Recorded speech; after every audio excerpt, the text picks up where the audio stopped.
A 1 and a 2 and a 3, and we are live. Give me a moment for Lincoln, and we'll get this party started.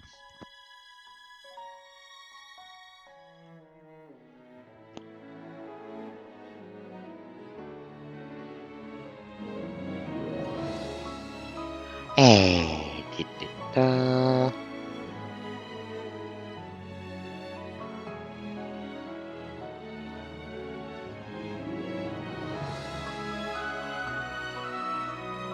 Oh.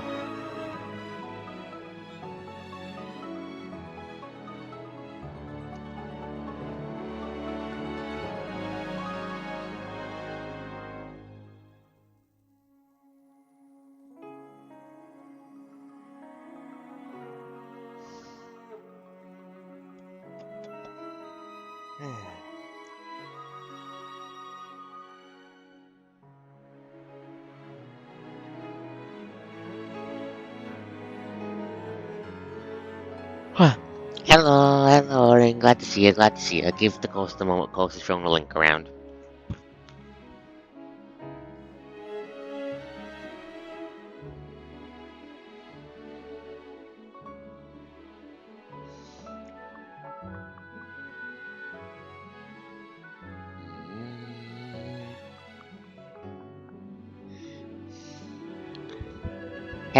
The coast is not made of cheese. The coast is not made of cheese. Do not. No. Wrong. Incorrect. Extremely loud buzzer sound made of shotguns being pumped.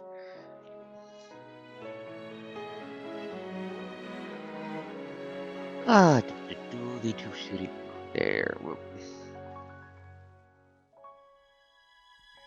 The coast is not physically made out of cheese. The coast is not physically made out of cheese. The coast is melted by hot because the coast is bad temperature regulation, not because the coast is made of cheese.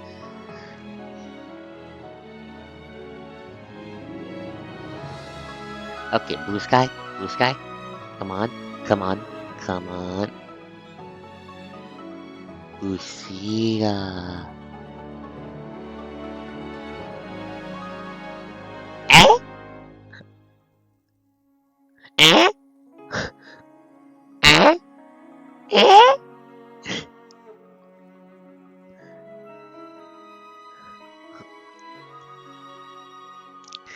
Anyway, that should be the link thrown around everywhere. Let's get this party started. Da, da, da, da, da, da.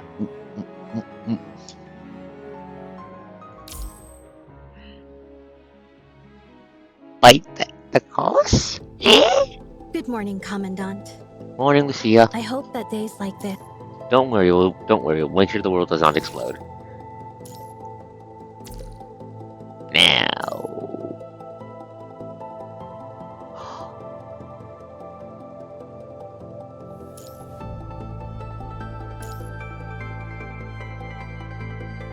Dragon.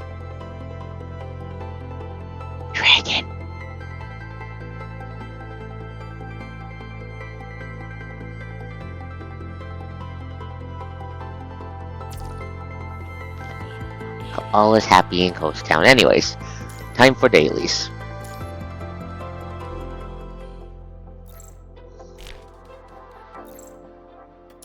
Completely understandable. Lucia pretty, Lucia good, Lucia life. Big yawn from a little close. Where'd I put my fucking cough drops?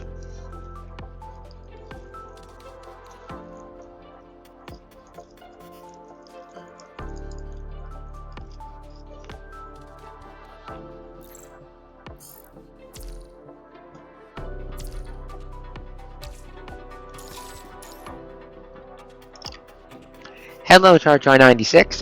That's a good question. I have not acquired Veronica yet, but I've mostly been focusing on getting the characters over acquiring the 6-star weapons as soon as possible. The weapons stay, the characters don't. You fundamentally have more time to get the characters and the weapons. The weapons and the characters, ergo focus on the characters. That's my logic.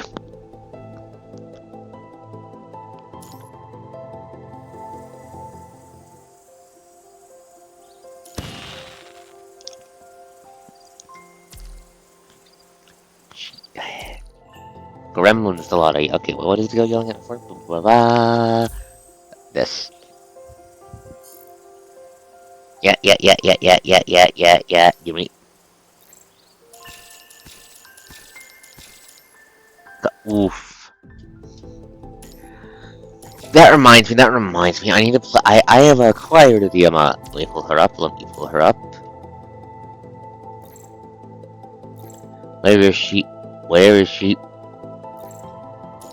I have acquired the new Bianca. That is unfortunately on your end. OBS is not having any issues on my end, I'm afraid. It's either Twitch or stuff on your end.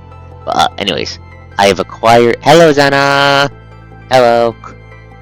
Coast acquired the new Bianca. Girl is down bad. Anyways. We don't know what the fuck this frame does, but for some reason it has a goddamn crit frame. Goddamn whip sword. How? How? We'll figure that out later. More pressingly, she has a new fucking affix. She need to learn how the fuck that works later.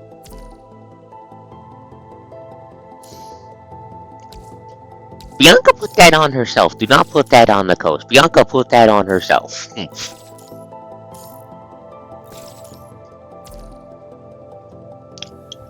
She's flat out just wearing that. The coast has no input on this. I'm not even sure if it's supposed to be a wedding dress. Let me fucking zoom in on the cutting, but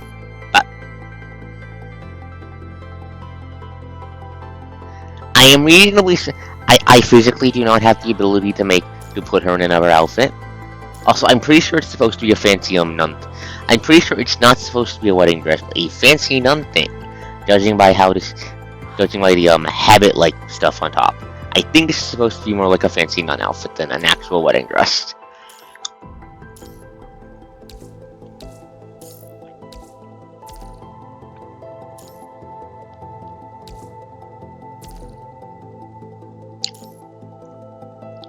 Anyways, don't worry about PPC. The Coast isn't doing its on stream today.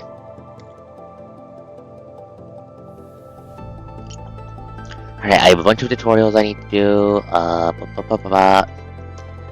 We have a new event boss. You're not going to believe who it is.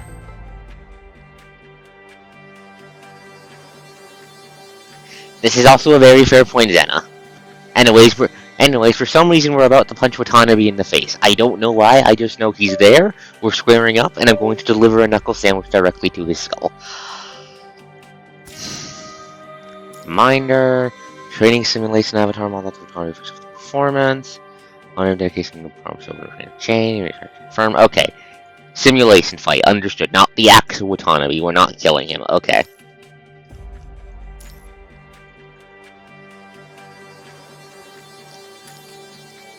Plasma beam. See you and raise you. Shut up. Wait, edit the team actually. This is not a simulated coast fight.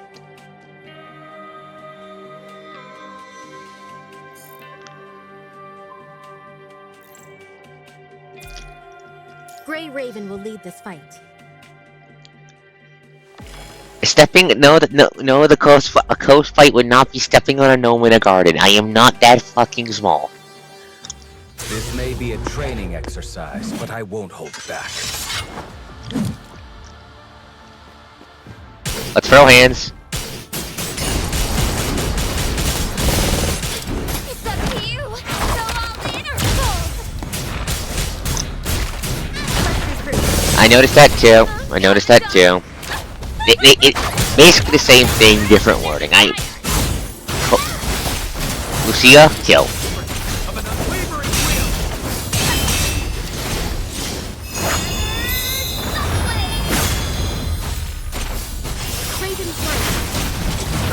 Got ya.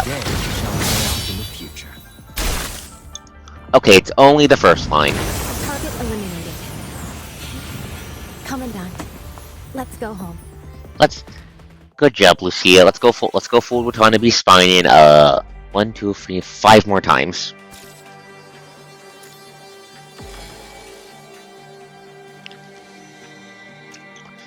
Hopefully the dialogue text box This mismatch may is be a fixed by the time we get to the training actual exercise, but chapter I main won't story. hold back.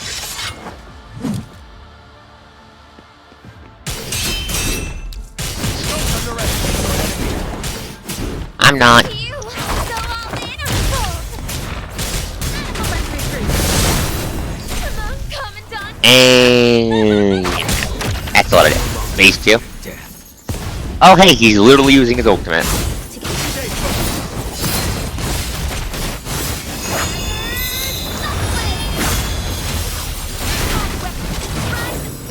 You say that like it's a bad thing. Pay off in the And he's dead.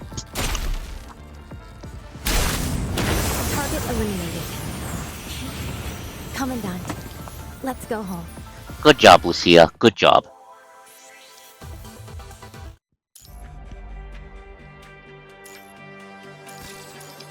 Cards. Cards. But yet, yes, the coast is down bad for Lucia. You all knew this.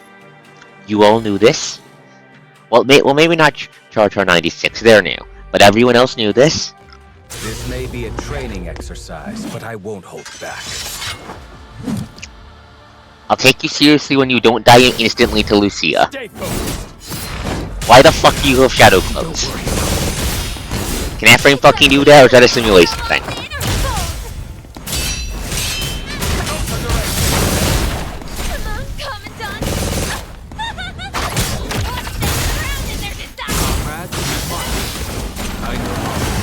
Are you calling down fighters? You're calling down fucking fighter jets, excuse me.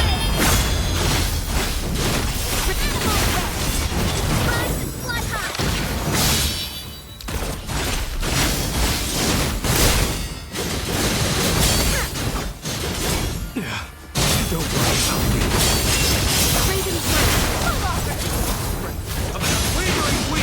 And still dies in one Lucia rotation. Target eliminated. Good job, Lucia. Headbat, headbat, headbat, headbat. I am asking why is the fuck is he bringing in actual fucking fighter jets, however? That's unironically more concerning than the shadow clones.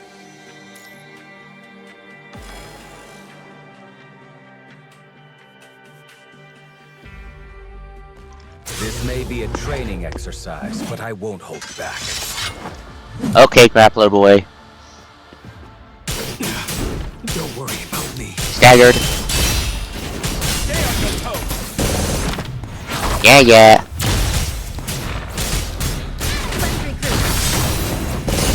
Commandant. And one. Deploy to Lucia.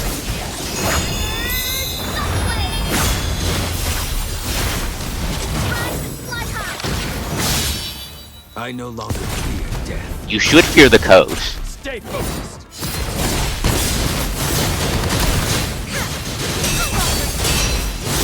Don't underestimate your enemy.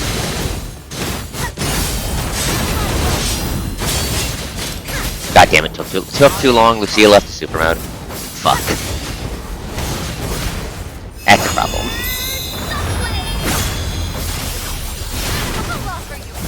Should you fear the coast? Because the coast is amazing. The coast is powerful. The coast has more power than you. Fear the coast, for the coast is mighty.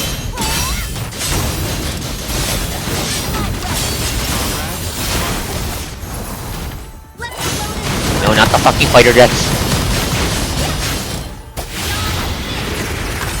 There you go. No, a pair of lever boots is not enough to get away with ignoring the coast. I am not that small.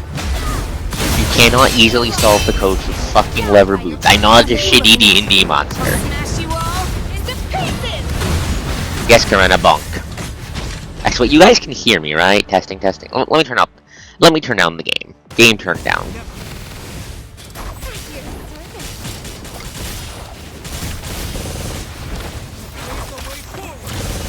Oh god, oh god, oh.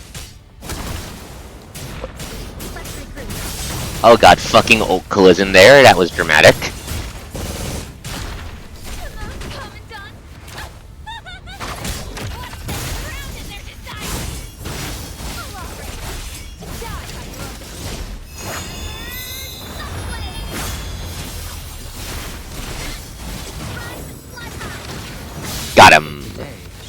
off in the future. Yeah, that's why I turned it down. That's why I turned it down. It should be better now. Commandant, let's go home.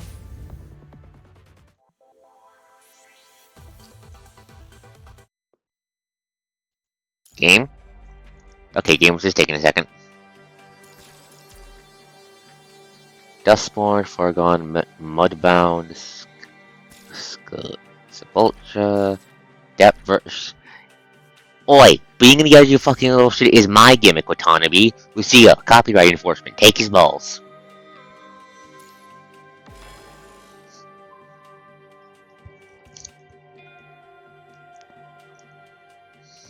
This may be a training exercise, but I won't hold back.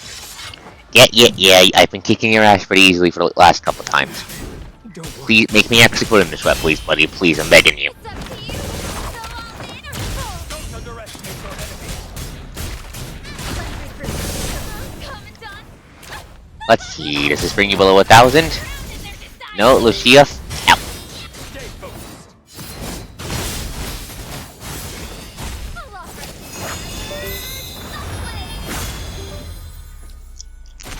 Controller. Raven Fly high.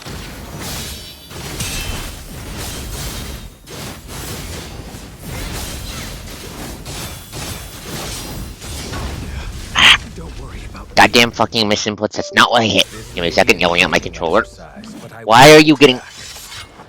back.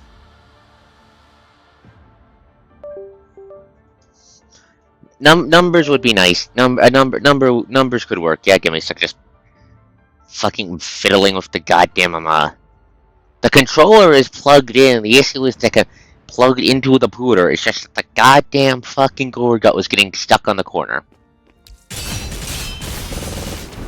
It's up to you. So all in or full? I fussed with it. Let's see if this works. Commandant. I hear you. I hear you. I see you, Zana. I see you, Zana. Yes, I can see you, Zana. I can see you, Zana. Game fucking... There you go. Okay, big Lucia. Oh.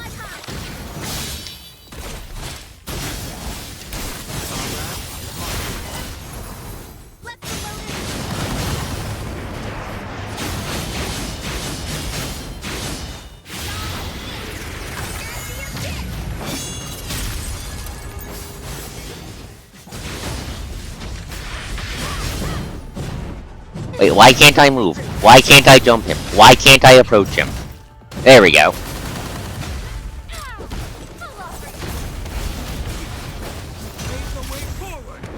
No, not if I ult at you.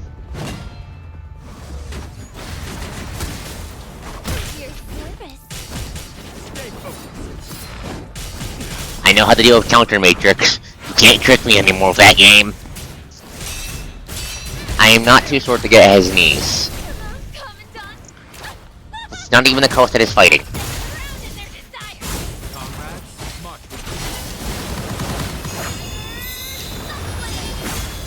Watanabe, I don't think fucking fighter jets dropping bombs is the reason which...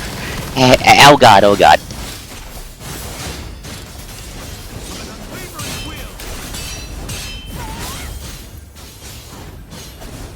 Get back here, you fuck!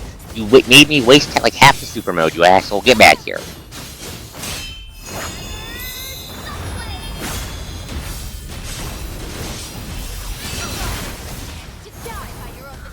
I mean, okay, it is fair to call airstrikes on Lucia. That is fair. That is fair. I'm just going, it's a training sim. Like, it's fair, but you don't see people really do it. Let me matrix you. Out. Hey, watch out! Comrades, march with me. There we go. Coming out, bonk. What do you Karina, hit him in the balls. Smash you all into pieces! Thank you, Karina. Lilith, can you kill this man, please? It's up to you. So all in or full? The effort today shall pay off in the future. And And he's down. Okay, that invisibility is a little bit of a pain in the ass. Honorable Commandant. Good fight though. Good fight though. Okay. Boop. We turn. Not as bad as a fucking Fenrir. I'm still salty over that one. 5 stars and done. We'll do agony later, TM.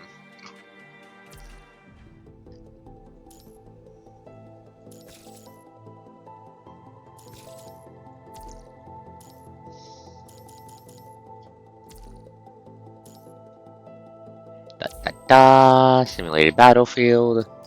Meh. I said it. Right, wrong button. Close, please. What's this yelling at me for? Version limited, version limited. Come on, jeez. What do you do? Physical ignition, extra damage, heals, crit rate. Okay.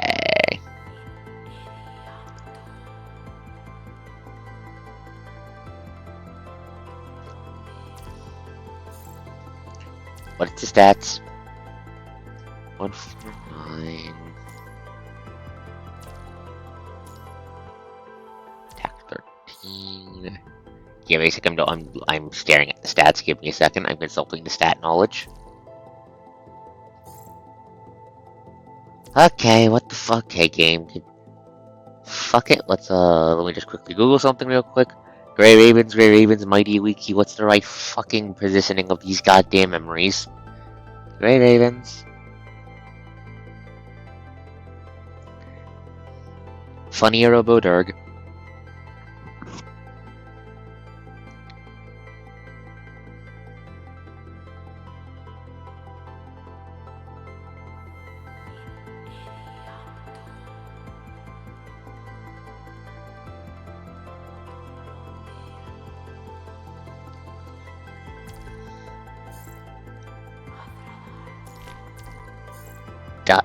Gimme. Okay, memories acquired. Now we'll have those for when I roll the goddamn Derg. Oh. Yeah, give me more resources and whoop. Okay, daily's done. Main story, we're in renewal.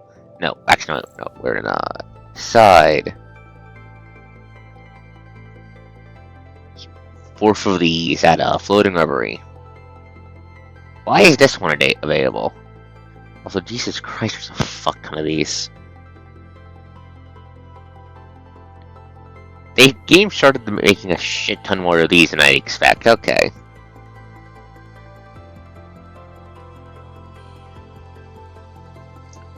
Floating Reverie. How long is this one? Saber Bay event up. Who does? 24 fight missions. No, wait, 24 divided by 3. 8, okay, 8 fight missions. Let's see what we're dealing with. ER04-1, her shape. Oh crap, this is a Colon chapter. It's gonna get wordy. It's gonna get fucking wordy. Oh crap.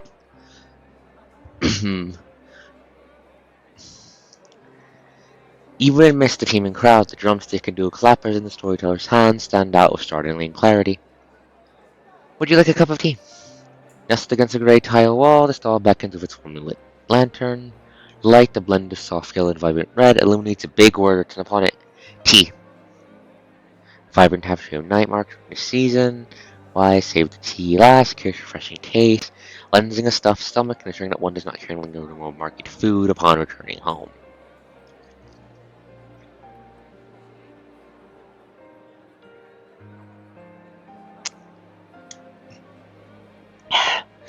Stall waiter is not wallowing in the direction. Instead, he swiftly redirects his energy, darting towards the other pedestrians meandering by.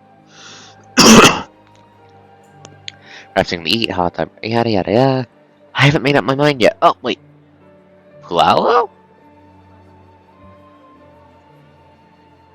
I'm pretty sure that's Pulau, but it's been a while since the main story has touched Kaloon with a hot stick. It's been a hot second second since the main story has touched Kaloon, so I may be wrong, but I'm pretty sure I know who this is. She shakes her head. Take your time, nice, so young. Think about it while having a look around. Like there's market, much more. You seem to know this place very well. Yeah, I know everything about this market, what each stall sells, where to find the tasty food, even names of stall owners. Let's go further inside, the night is still young. First thing you like here, fresh flowers here. Is the street always this bustling after the shows every night? The dance troupe is located at the very south end of the street. After the performance is concluded, everyone here, whether as a dancer or an audience member, becomes a diner once they set foot in this place. Only the most seasoned and autistic agents know the true charm of heading straight to the tea stall after the performance. They save the tea, indulge in a few snacks, listen to tales, then head home, their hearts and stomachs equally satiated. By next morning, the street finally succumbs to tranquility. Yet, as this afternoon rolls in, the vibrant energy returns, with people gathering once more. As 6 o'clock approaches, the crowd starts to disperse, summoning towards the night market, while others return home. It's a bit tiring, but also very fun. That's the spirit. The Skunk's on the sword dance instructor is known for strictness, but her sword dance is second to none in the city. Got it, I'll do my best to learn from her. Isn't this whatever a shite at the night market? Name redacted? Definitely who I think it is, I think. Nice to see you. I came with my little sister to kill some time. I'm hearing good news about your troop. Looks like your sister's lighting up the stage just like you. Guess there's something to be said for over ship life, huh? Shitty life. Okay, I was thinking this was another flashback to before the punishing virus completely fucked up everything, and the shitty response to that with mass digitization. But that ship is the Niter. It has to be. And I'm pretty sure the Niter only really came into service after the virus exploded onto the scene. So, is this after that?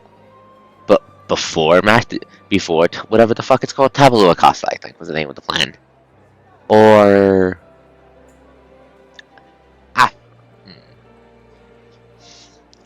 pretty sure this is not during the modern day, though I don't think Kaloon is this lively. I'm just not sure on the exact time period. Just so you know, that offer I made before still stands. I'll pay you twice as much if you ever feel like switching jobs. That's not only needed. I'm quite happy how things are at the moment, but we do appreciate your generous offer, thank you. The rotund man manages to laugh, pipe cradled in hand. He gestures towards the cherry stall, prompting a waiter to swiftly emerge, a bag of delicacies in hand. Here, got some appetizers from Six Hearts to dim sum from Pelican. Take them back home. Don't have a kid going hungry at this stage, eh? You're planning on staying at the night market a bit longer, aren't you? They should also make a nice breakfast tomorrow morning. We can't take them for free. Don't be shy now. Take these, they don't set me back much. It's okay, but don't forget. Thank you. I sincere, sweetheart. Alright, I won't keep you too any longer. I've got more prep to do. It's a bustling night in town. The man gives away, his sizable belly nudging the green-gray curtain in front of him. Then he disappears into the stall right after. Look, sis, it's a huge bag of food. This one, the one wrapped in lotus leaves. It smells amazing. Let's save these for tomorrow morning. Why? The food won't taste as good if we eat it too late. Because you're staying for the night market tonight, then we can enjoy all the food together tomorrow morning. Sugar painting. The hustle and bustle of the narrow alley extend all the way to the end, nestled amidst the spectacular nocturnal view of Kaloon. The night is still young. Hello there, would you like some sugar painting? Or maple or malt syrups? No, or that's an hour. Hour of maple malt syrups are freshly made, with animals, plants, story characters, and more. Take a look and see which one you like. There's so many options, I just can't decide. Pick whichever one you like. I'll take this. This one's just from painted. It's 2 grubs. Let me pack it up for you. 2 grubs? What the fuck are grubs? But where'd you go? She pretty took away if you know where to be. He ain't at the stall anymore. Not far from here, she's walking between a man and a woman, her back turned this way. There's a sugar painting sweet daddy wants to play too. What's your age on? You shouldn't be snatching food from a little kid. Miss, is this yours? A somewhat indifferent voice echoes from behind. Voice belongs to a handsome young man standing with another person standing beside him. They seem extraordinarily close. Wait, is that fucking Violer? Stares at the silhouette. I'm pretty sure that's fucking Violer. Yeah, this okay. This is before domesticization. We know that because after that, that son of a bitch ended up jamming himself to a copy of his sister's frame and running off into with the Niter and a copy of fucking Hoaxu. Fucking Hoaxu. Hello, Zana. Hello, Zana. Yeah, okay. So I'm pretty sure this is before everything went to shit. Only because we know what happened to this guy. We killed him. We killed him. We killed him. all the way back in like chapter 12, 11, around there. We killed him. We killed him for being a dickhead. Dickhead doing weird shit with AI and trying to fucking shove Huakshu into Luna, not Luna, into Lucia. We object to that. He lost his life. The voice belongs to the handsome young man with another person standing beside him. They seem extraordinarily close. The thing on my neck, it's gone? Is this yours? The young man repeats his word, this time with a softer tone. Violet? Being nice to people? This might be a fake. A fan. However, the hand fan reveals nothing but pure blankness. I believe this is what you dropped earlier. Keep it well this time. Mechanoid. Kaloon isn't restraining your freedom, even providing shelter for you. And your way of showing gratitude is by scattering your things all around? No, wait, no, here comes the dickhead, and it's from fucking Violer. Literally everything we see of the guy is he's a goddamn smart-ass dick. But providing shelter... This...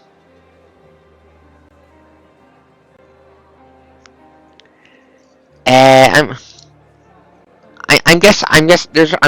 going to trust Kuro to see what they're cooking. The timeline might be a little bit disconnected. I will be the first to admit that. But even if you don't know the exact date, you can generally figure out you generally know the exact goddamn order. Anyways, scattered near lower. Yeah, okay. I think this is after the virus broke out. Then, judging based on that, the young man shakes his head, pointing towards the distance for the person standing next to him. Huakshu, let's go. There's more over there you haven't seen. Huakshu. Huakshu? Is that Violer's personal fork of Huakshu? The one we saw, explode on the, Niter. But that Huakshu doesn't have a body. That's what drove literally everything Violer did in that chapter, because he was trying to fix that due to being down horrifically bad. Like, horrifically bad. The figure next to the young man follows him away. Mom, take this. You don't want to eat it anymore? Because it's so sweet, and this dad can have it. Oh, sugar's nothing, so sweet. The child accompanied by her parents. Go join them. Life must be very happy living with your own parents like this. Yeah, go join them. Good. Wait, that's the punishing virus? What the fuck are you doing here? Fuck off. What are you doing here? Why are you telling her to go join them? I knew it. I knew it. I knew it. Something's fucky. Something's fucky. Something's fucky. Would you like a cup of tea? I don't think this is a flashback. Let me re-amend myself. I don't think this is a flashback. I think this is a, I think this is a simulation. I think our POV character is being matrixed. I think our POV character is being matrixed, and it just, and the matrix just glitched. But who could be doing that? Kurno?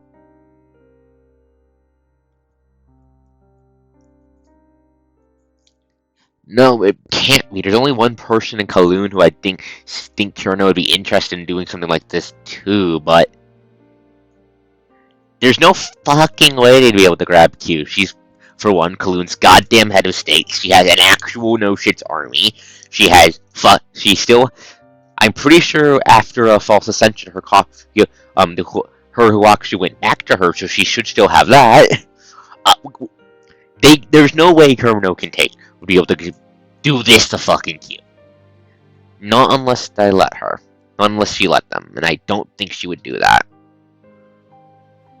Last we saw of her, her goal and methodologies and theirs were very diametrically opposed. Very dramatically opposed. Incredibly opposed. Almost as opposed as Kurono and the Coast. Or Q and the Coast. Or Nicola and the Coast. Or Luna and the Coast. People really need to stop choosing the fucking weak fucking coward way out. The coward way out. Cowardly ways out. Unless Wax's named after someone he loved. I don't think so. A big part of Q's characterization, not Q, Violet's characterization is the guy hates people. Like, hates people, loves machines, full on Cyrus, full on like Cyrus from Pokemon kind of vibe, except active hate. And well, he was very clear that part of why he was down bad TM for Huaxu was the fact that Huaxu was not human.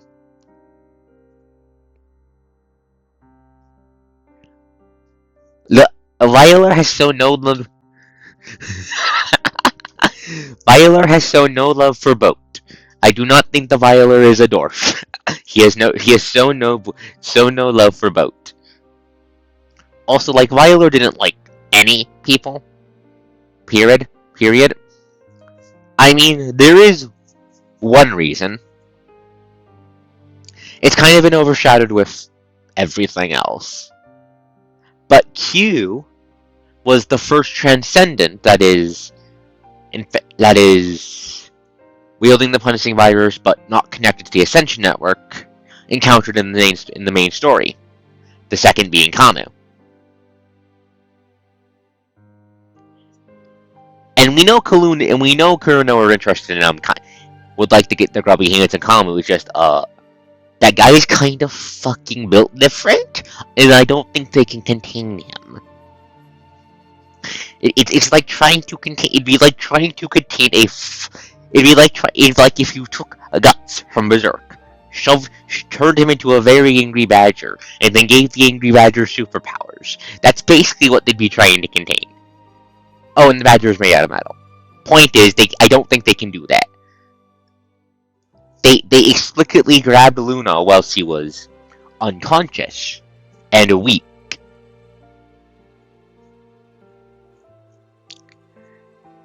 While she was unconscious and weak from a false ascension. They were not able to grab her at full power. Wasn't Kamu first? No, wait, you're right. Kamu did come first. But we didn't really know what the fuck. I don't think we really learned what the fuck he was until Q. But we really didn't learn what the fuck Kamu was until the goddamn Kaloon War. Because fucking Luna called. Because I'm pretty sure is either Luna or Gabrielle. I can't remember which one of those two called Q that. Would you like a cup of tea? Nestled against a grey tile wall. Repeating. Have some eat hot snacks. Hawthorn berries are. Nanami, what the fuck are you doing here? Nanami, what the fuck are you doing here? Nanami, what the fuck are you doing here? Nanami, what the fuck are you doing here?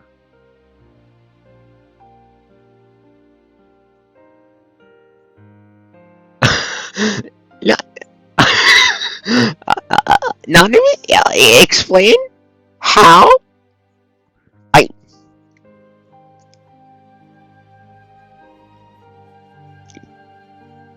Is this Church of Machina bullshit? If this is Church of Machina bullshit, that could also that could explain some things.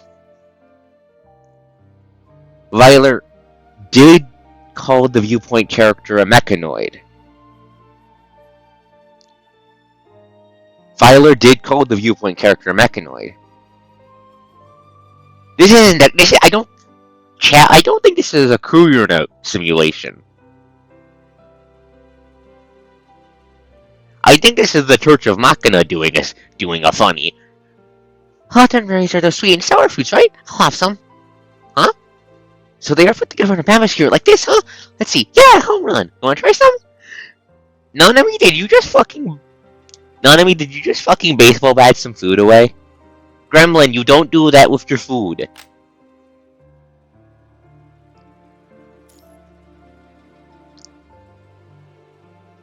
A question never heard. Try some? I want to try some. The girl picks a tongue from the desert stand next to the tea stall and eagerly takes a bite. Oh, what a bizarrely sour taste. Definitely one of the top 3 sour sweets I've ever had. Wait, this never happened before? We never buy tongue here. Go grab a bag of food, grab some nice snacks, and then buy a scissor painting of 2 grubs. But it's not bad to have something sour once in a while. You'll never know unless you give it a try. Or does your friend prefer something sweet? Friend? Right, your friend. Because you seem to have been waiting for someone. Nanami too once waited for her friends in a place so far away, they couldn't even reach her. It felt very lonely. I think Nanami is breaking someone out of the Matrix. Goddamn chainsaw gremlin. So when I saw you, I couldn't resist coming over to talk to you. Oops, I should have told you over this earlier. Please don't be mad at Nanami. It's okay. Lonely? Or to say, real. Where did the real feeling come from? Nanami. Is that your name? Bingo, Nanami is Nanami. What's your name? My name. Here's the tool. And the simulated AI right now is just a test. You don't need a name. Shut up, Violer. Shut up, Violer. The only reason I'm not pissing on your grave is you don't have one. The fuck, your goddamn hulked body got fucking thrown overboard, I'm pretty sure. I'll piss in the ocean and think I'm pissing on your dead fucking body. Shut up. Don't need a name. But you can't live without a name. Can't live without a name. That's your name belongs to you and no one else. My name. A name like Nanami.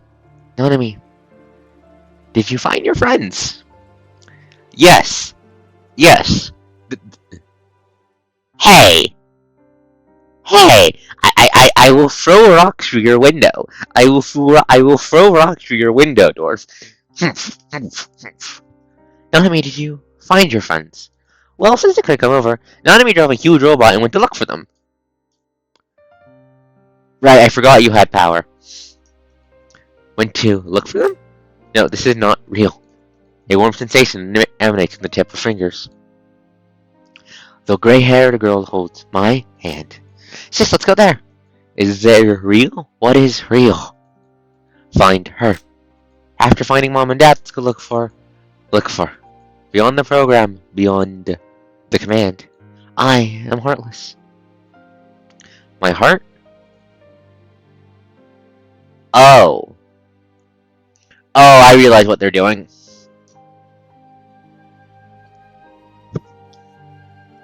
We never saw. We never saw Nanami's moment of awakening. Awakening. We never saw that for her from her POV, and Hakama was too busy to really linger on hers. I think this is Kuro giving us a first-person view of a mechanoid awakening. I think this is the first-person view of a mechanoid awakening. Sis! She waits on the other side amidst the crowd. The people next to that figure are long gone, leaving the figure alone. I'm sorry. Yo-yo? That'll be your name, miss. It belongs to you and no one else.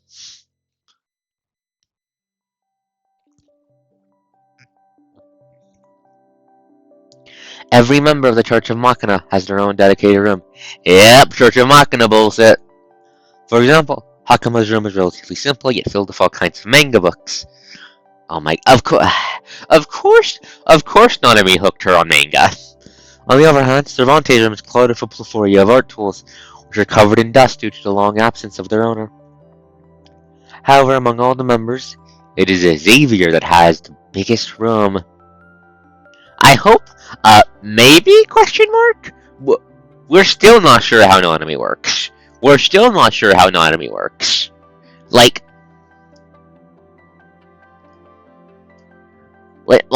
I am going to point out that what we do know of the awakening, of the process of the awakening for awakened machines is in many ways similar to how ascendants ascend, but without the punishing virus and with positive emotions instead of negative ones, based off of what Nanami did all the way back then once he got corrupted and made it fuck off with the power of love.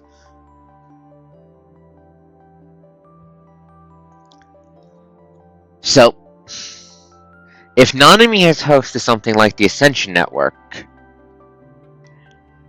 she could be pulling. I don't fucking know. I don't know how Nanami works. However, among all the members, Xavier has the biggest room. Under the vast 10-meter high ceiling, countless cells stand in line, accompanied by an array of machinery and laboratory equipment designed for every facet of production, processing, and maintenance. Of course, technically, this space should be considered a shared laboratory of the church. However, from the very beginning, Xavier has been the only one willing to spend every day here. Xavier's magic workshop. That was Nanami's comment on this room, and in response, Xavier ordered a sign to hang on the door. Wait, are we finally going to meet the, much yapped about magician of the Church of Machina? Good morning. Hello, Cervantes! Hello, you fucking exotic dumbass. I love you. Head pat. Good morning.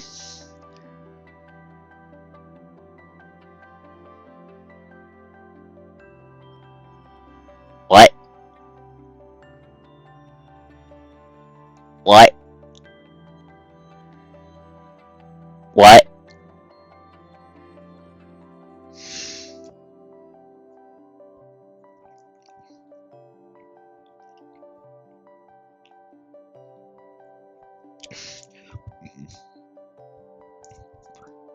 I think I understand why he gets along with Nanami.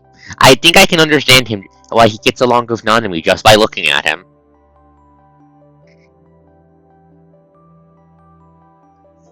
Biology bad up. I think I can understand why he gets along with Nanami just by looking at him. Dwarf, have you seen this man? Dwarf, see this man. Gaze upon this man. I need to hear your thoughts.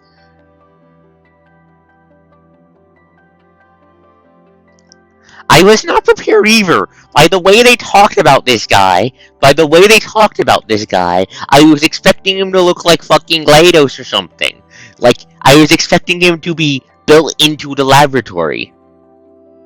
Not this. This is like the opposite of what I expected.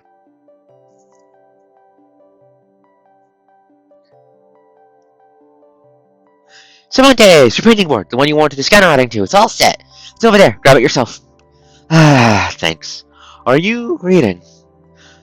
Jing-V6 instruction set. By the end of the way, get on the compilation instructions. Sheen asks, are you following this? It feels like I'm reading an alien language. Oh my... Why does it visually glitch? Did he program it to do that himself? On one hand, it's adorable. I love it. On the other hand... Huh? Sorry, I don't know much about it either. For all the places you've been to, shame on you. Oh my it blows steam out.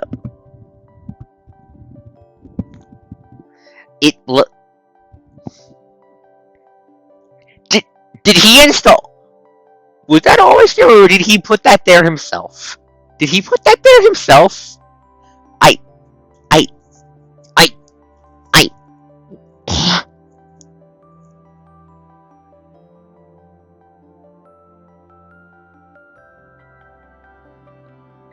I don't know.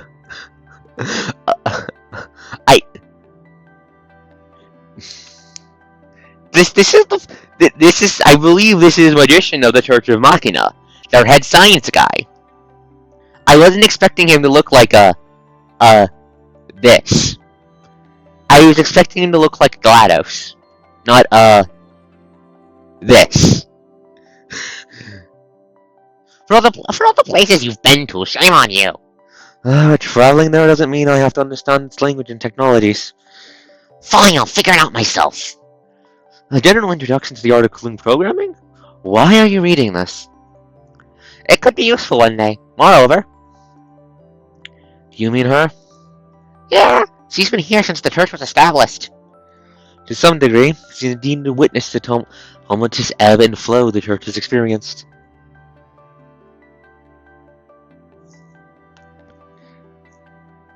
I don't know what that is, Dorf. A mechanoid storage pod is positioned at the loftiest point in Xavier's workshop. She wasn't always set in such an elevated and accessible location. However, after countless unsuccessful attempts, the church was left with no choice but to let her continue her slumber. I've been picking up some subtle self-check signals since Sage met her. I'm thinking she may wake herself up one day. Do you know what the look on your face is like? Like what? Like a doctor, filled with a mix of frustration, curiosity, and excitement, who faces an unconscious patient afflicted with a rare disease.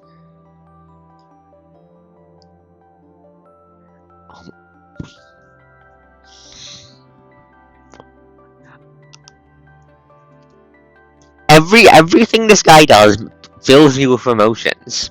I'm not sure what they are, but they're emotions, and I like him. I like him already. I can imagine this guy is probably one of Nanami's favorite people. Also, I have to ask, considering the Church of Machina, are those your hands? Are those your hands? Are those your hands? I need to ask if those are your hands. Are those your hands? Are they another mechanoid's hands? Please tell me they're not another mechanoid's hands. Do you have actual fingers on there, or is this some pneumatic fucking funny tube man nonsense? And most pressingly, those better not be human hands. Those better not be. Are those human hands? Please, I hope those are not human hands. We saw it in a bad timeline. One of the other big deal church members ends up killing the combinant, turning their corpse into a diamond, and trying to give it to Nanami. So the church can get kind of fucked in the head. So I need to ask, please tell me those aren't human hands. No one has ever described my facial expression that way. I'll keep a note of it.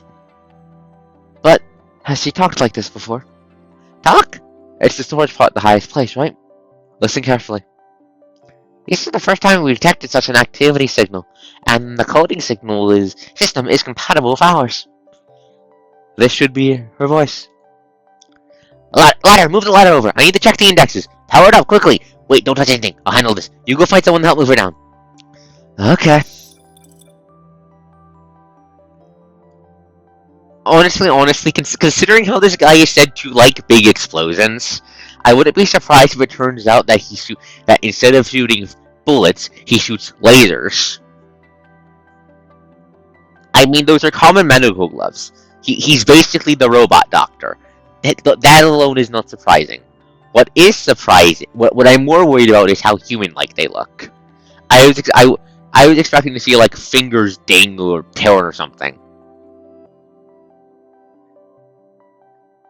Voice recording ends.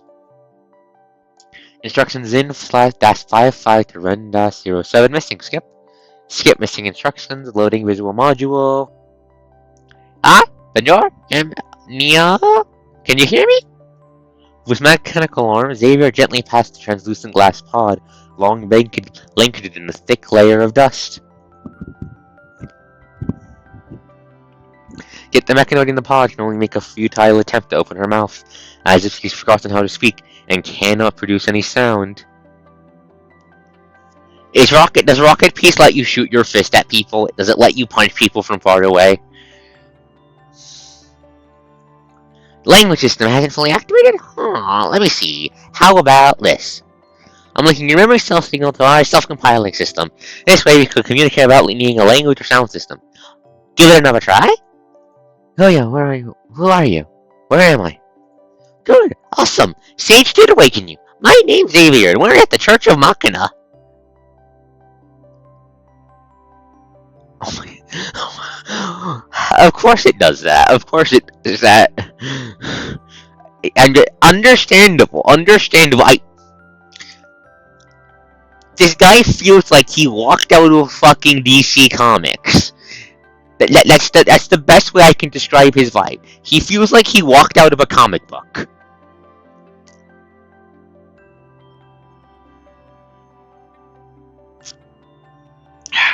Aquavita.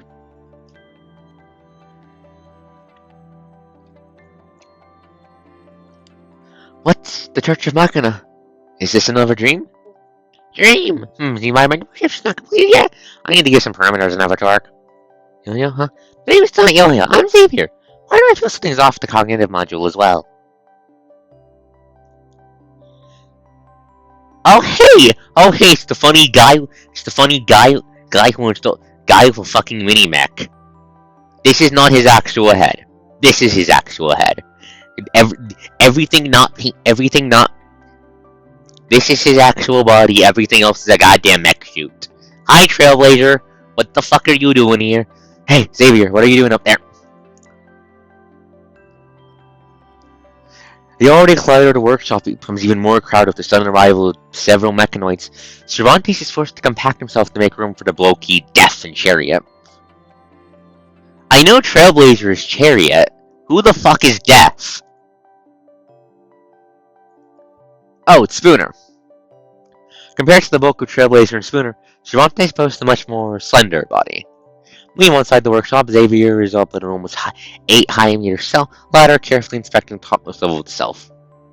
I can only find Spooner and Blaze, so I asked them to accompany me. Arcana is on the way here and should arrive shortly. Zero and Emperor are currently not in the church. Fuck. That's not the. We don't want. I won't know. We need to know where she is. Zero is the crazy one. When at least one bad timeline triggers a robot war that kills humanity. We don't want to not know where she is. Xavier, it's getting too cramped in here. Can we talk in the hall? My hat, Blaze. Can you tuck your rear wings in? Sorry, Cervantes. Cervantes retrieves his hat, which is knocked off by Trailblazer, and firmly presses it back onto his head to prevent it from being dislodged again.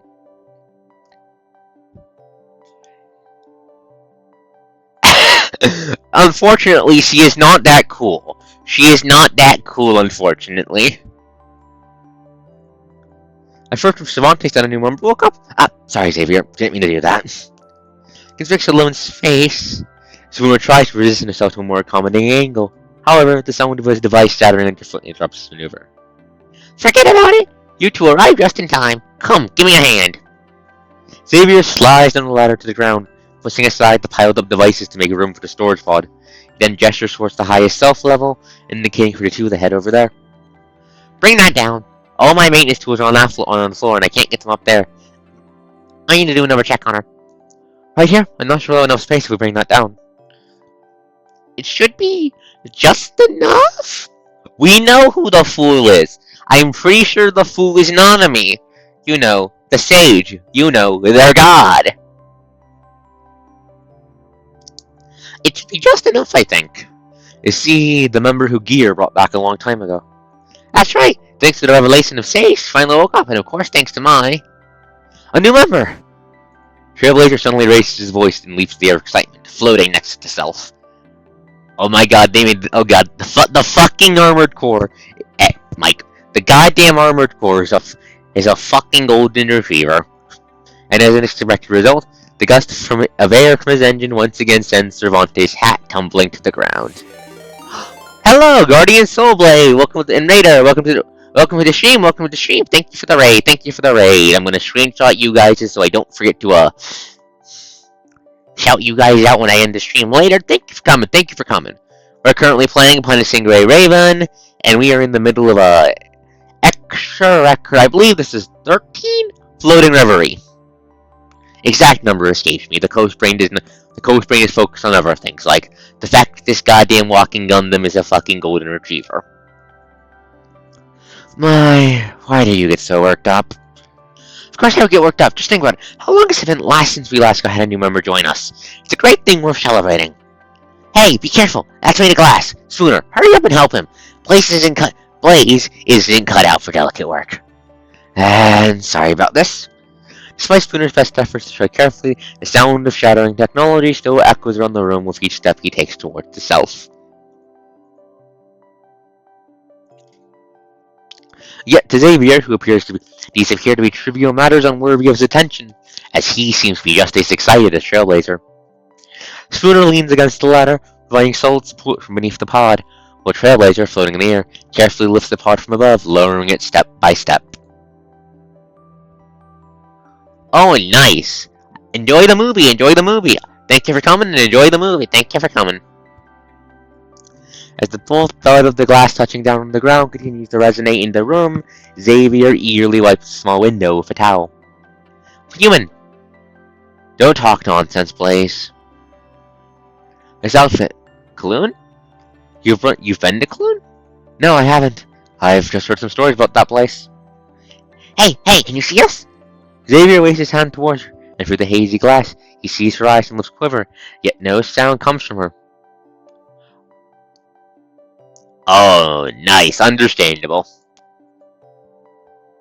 Seems the visual module's working fine. The vocal module is still loading? Still loading. For a cooling product like this, I might need to do some further tweaking on its interface protocol to enhance compatibility. Xavier pulls a few cables from the countless piles scattered on the floor, connecting them to the pod. He then walks away, heading towards the cells at the back, muttering something under his breath. Nanami, why the fuck do you have a mad scientist? I mean, I'm not surprised, I'm just asking why is he so stable? Hey, Xavier! I need to find something! I remember that Heya brought some replacement parts with her. About this lady, why have I never heard of her? Xavier should have mentioned to you about a comrade who's been able to wake up. Huh? Has he? You have to stop drinking engine oil, or you'll lose all your memory data. They can get drunk? What do you mean they can get drunk? Nanami, why can your followers get drunk? Nanami, why can your picks up the chainsaw gremlin. Nanami, why? Why? Why? Why? Why? Why? Why? Why? That's not how it works. Nanami, explain.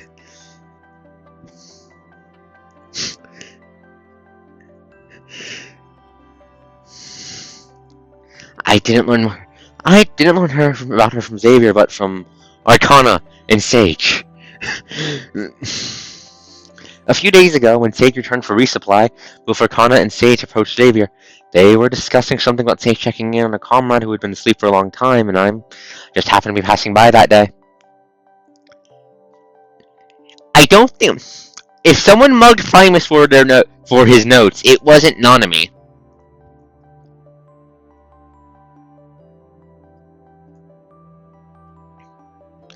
Nanami was, Remember, Nanami was part of the experiment meant to make a sapient mechanoid on purpose. More specifically, one that was sapient like a human-like mechanoid. That was their entire goal. The methodology was to raise a mechanoid as a child, which is what they did to Nanami. The head two researchers were Nanami's parents. They loved her, and that's why it's implied that she was the only successful result of it, besides Hakama, who was also a direct work of those two, and heavily exposed to Nanami. So they might have marked Primus for his notes? Question mark. She's one of the first comrades that Heya brought back, but despite all our attempts, we couldn't wake her up. Having said that, Cervantes shifts his gaze away from the storage pod on the ground and lets out a quiet sigh. Good work, everyone. I still don't trust you. I still don't trust her. I still don't like Mother Arcana. I still don't know what her deal is. She is aggressively neutral when it comes to interding conflicts in the Church of Machina. This includes to the extent of, she won't stop Zero from killing humanity, but she won't stop Nanami from trying to stop Zero.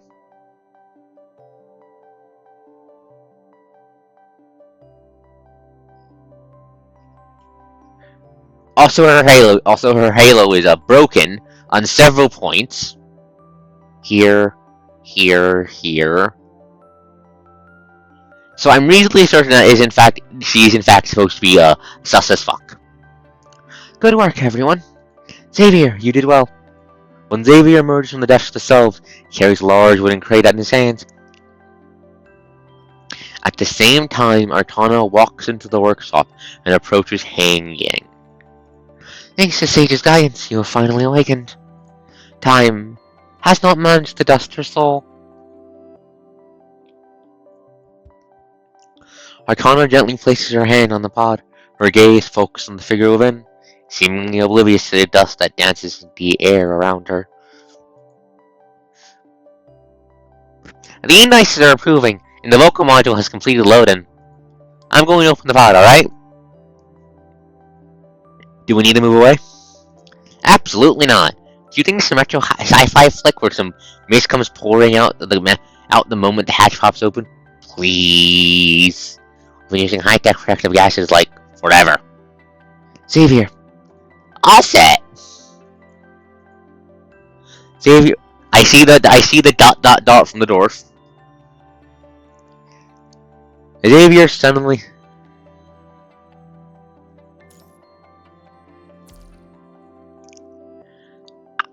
I'm thinking the loading. I think it's not the.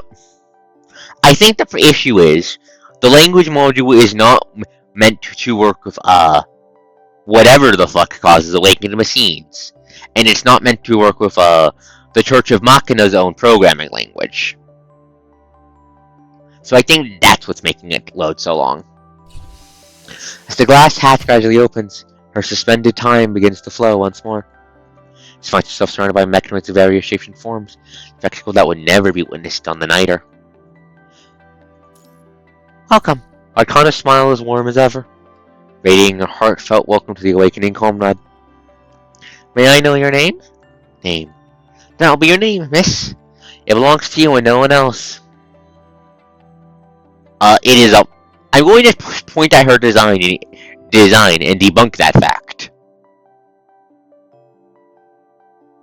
Then that'll be your name, miss. It belongs to you and no one else.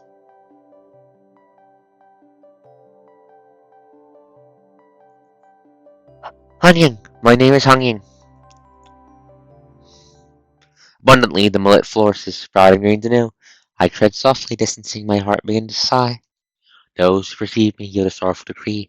One's oblivious, query what it is I seek. O heavens, so vast and high peak, who shall be responsible for this?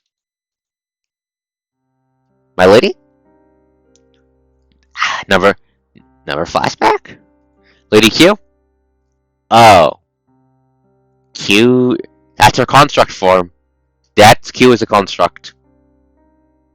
I just realized she made herself a fucking Jiangxi for her theme. You fucking Chuny. You goddamn Chuny. I'm here. The street lamp projects a silhouette onto the bench. The owner of the shadow casts a longing gaze on the river ahead. Flowing water in turn ushers the depths of the night downstream, far beyond the city's confines. What's the time? It's just after 12 o'clock. Okay, tell me about it. Her gaze stays as broken as if she were talking with the river itself. The medical science report suggesting that Foxy Mumber, when you drugged into it earlier, is unfortunately not very promising. He's concerned about things getting rust and potentially incurring your disapproval, and so he offers to relay the message ahead of time. By guy, do you know what this place? Completely unrelated question catches him off guard. I've heard about from so many scholars. This place is the birthplace of Kowloon. From here, the city was built, piece by piece, extending all the way to the ocean along the river. Unaware of Q's intentions, Guy still responds to her question, maintaining a respectful posture with his head bowed. The Suwane scholars? Only the heavens know how many times they've reused the mounting pile of records and journals in the archive. Fear that going history's an obligatory path while inscribing history to their glorified noble calling. They only know how to grasp tightly at it, but refuse to lift their gaze even once, like fish living in the stagnant waters of historical records. Yet this ancient river already carved its path through this land before Kalung was even named Kalung. Nothing can alter it. Not Kalung, not even the punishing virus. I mean, it can, but shut up. Rising from the bench, Q falls to a quiet contemplation as she faces the river. It is only now that By Guy notices several A's antique books on the bench where Q is sitting. Have you handled everything up there? You mean, I want to go there and take a look. Is that one still alive? Yes, that's for sure, but I see. I'll go get things ready. Suppressing the doubt in his heart, By Guy complies with Q's request. His figure soon vanishes into the gloom night, accompanied by a light blue wave of hair. In light orange say, judge or commend. I must pursue my mission till the end. The lingering voice of the green figure dissipate with the breeze. The pages of a book, seemingly immune to the wind, turn over to reveal a new chapter. Did they pick up on her waking up? Oh hey, it's Q's fucking broodatory where she broods. One step, 2 steps from losing balance to regaining it. The rulers of Kulung is not permitted to lose composure, yet every sense, every receptor over her was echoing loudly, transmitting a signal labeled real to her mind. She is very pretty, yes. If only she wasn't a dictator. Everything can't be more familiar. Yet every time she returns here, she feels as though she's losing control of her own body. The same goes for the city. I throw bricks into your house.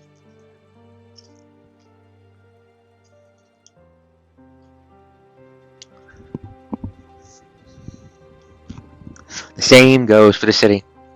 Following with that battle, all members of the Kaloon crew retreated back to the observatory within Kaloon, severing nearly all connections with the outside world. The remaining Kaloon crew members were still stationed in the city and have yet to enter Tabula Akasa, aka the mass digitization thing, consists of a few Fluxy members responsible for maintenance and a handful of medics. In total, their number is just a few dozen. Oh. It's like what I fucking said all the way back then. Q's path, the Tabula Casa, is just giving the fuck up. Running away from the world and thinking that will change anything. A slow, quiet suicide. And now look at it. And now look at the proof. What was once a faction capable of going to war against the Ascendants, against Babylonia, is now reduced to this. There's a reason my complaints with the "we need to leave the planet" faction is not calling them cowards. It's okay. And what about all the people? And how? Okay. And what about everyone else? Wanting to go the fuck away, get the fuck out. That is reasonable. That is reasonable compared to staying within a computer that is on the planet with the punishing virus that infects computers and does horrible things to them.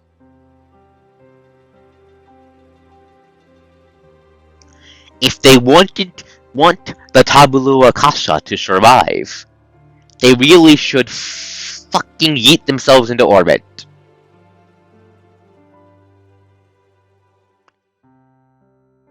They should yeet themselves into space and get away from the punishing virus. I'd still call them little bitches, but they wouldn't be stupid little bitches if you bitches.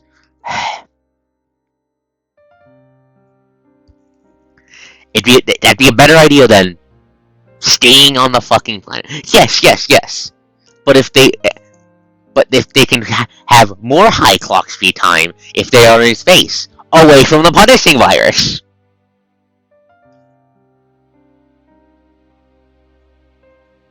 For them, Kalung and the tabula Akasha mean everything in their life. Lady Q, Hengji, who's in a waiting queue at the encampment, makes a move to greet her upon her arrival, but is quickly halted. There's no need. Hengji straightens his slightly hunched back, attempting to conceal the signs of his aging posture.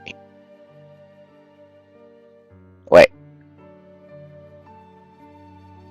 He's not a mechanoid? He's not a construct? He's a flesh and blood dude? He's a flesh and blood dude? Q, you leak punishing virus. Why are you talking to him? Doesn't your presence kill people? Aging, an inevitable fate every crew member stationed with the city must eventually face.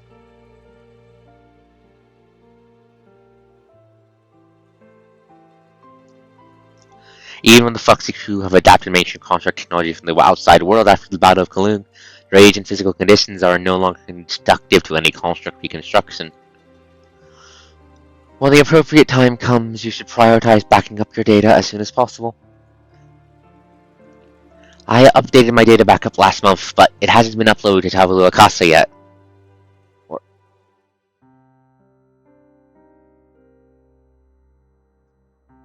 Oh wait, no, I think I know what the issue is. Wait, no. Kalung's pre-war construct tech, before the war, their construct tech behind the form was, behind the curve. I think what they're saying here is their construct bodies are weathered enough and out of date enough, or weathered enough that they can't update to new frames.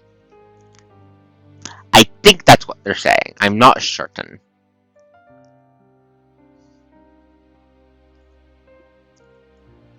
It might be mechanical for wear and tear. I'm not certain.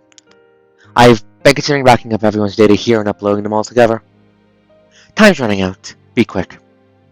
By the way, after my guy delivered the message, Kang Zhu requested a private meeting with you. That's fine.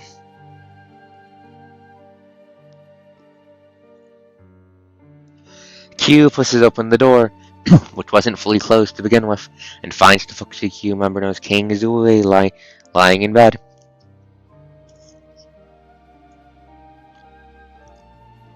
Q, how are you? Still alive, but only have a few days left. It's likely due to multiple organ failure. They should have a detailed diagnosis. Wait, no, they are organics? Wait, are they organic? Then how is Q not killing them by existing near them? Question mark 1. Question mark 2. Are they supposed to just be too old?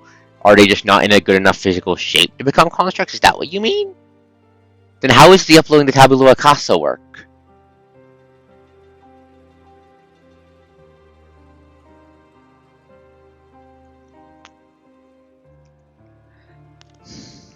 I'll give them a chance to explain it. No, I don't wish to delve into how I will die. So the choice not to die. Tabula Casa? Ah. His throat rattles as he forces out a dry chuckle. Death is death. I have no desire to risk it and become some cyber ghost. I have lived long enough.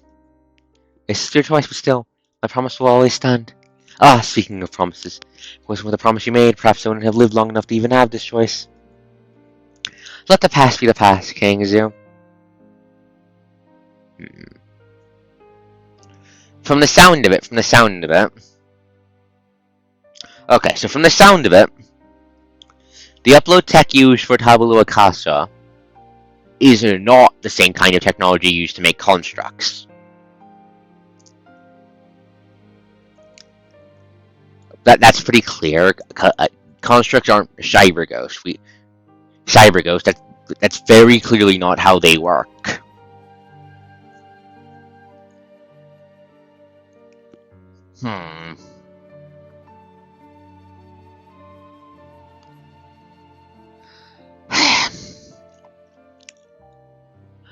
I wonder if the Tabula Casa is using more Infomorph style uploading. If that's the case, why are they not using that for everyone else? They might have fucked up. They may have just fucked up. I'm just trying to figure out if it is a fuck up or not. Don't call me Changzu. My name is always just Richard. You still consider yourself a member of the Cradle to this day? The what? Perhaps on the day Viola destroyed the organization, the Cradle's already died, but the real Cradle that lives in my heart has never ceased to exist.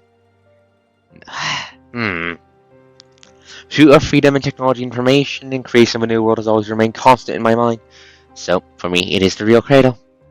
I mean, Kowloon has also kind of been shoved to the side, so it is possible they have just fucked up. I'm just curious to see how they try to fix the fuck up, at least.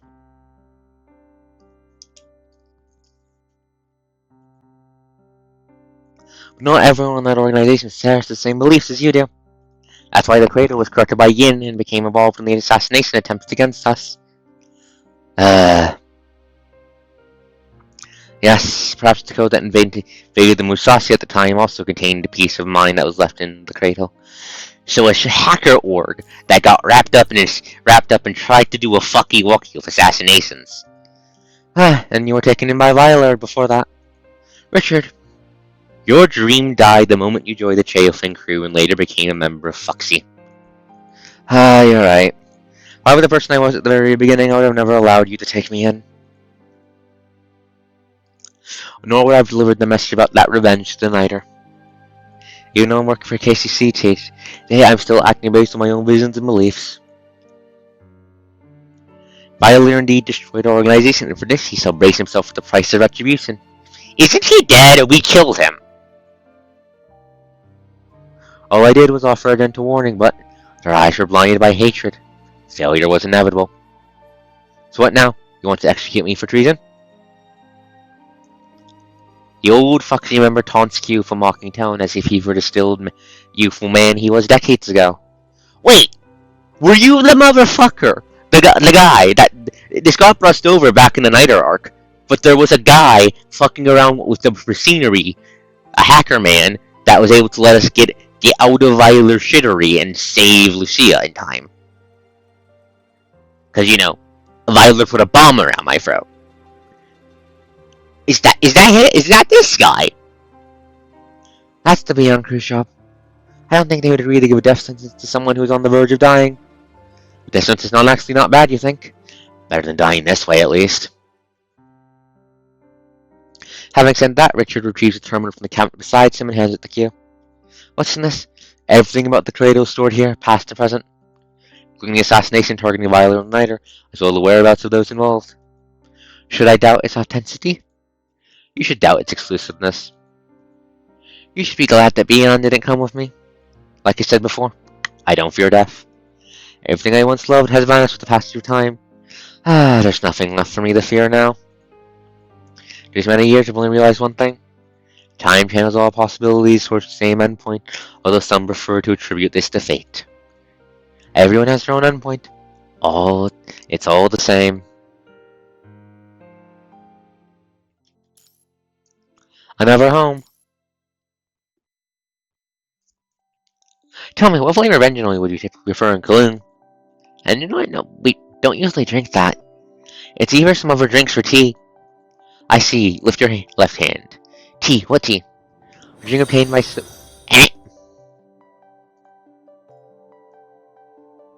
Thank you for the follow, Guardian Soulblade. Thank you for the follow. Thank you for the follow. Thank you for the follow. A drink obtained by soaking plant leaves in water. Question what tea is? What kind of flavor? So I don't have a taste module, speak of the devil. I should get one someday. Starts out with a bitter flavor, gradually giving way to a subtle, sweet undertone.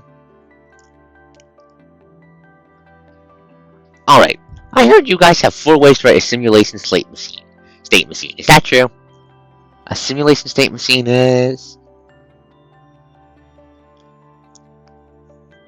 It's a thing used to adjust the simulation level by judging the external states.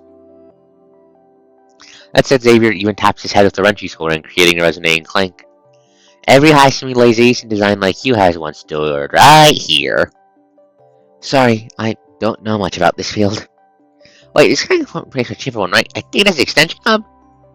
How long have I been trying to help? Sure, it's been 80 for the job. Fine. Now, it might not rival the quality of the original Kowloon piece, but its versatility makes it a solid choice.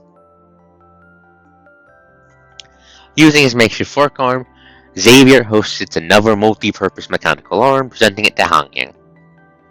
Even as he showcases the illustration of her, Xavier never lets his ongoing work miss a beat. This is the famous Mr. Handy. What do you think? Want to give it a try? Just as Xavier finishes his sentence, the mechanical arm suspended in the air abruptly extends, morphing into 5 distinct firearms. Okay. Okay.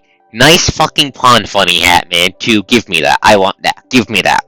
Give me that. I'll slap that on my goddamn power armor. Give me it. Give that to the coast.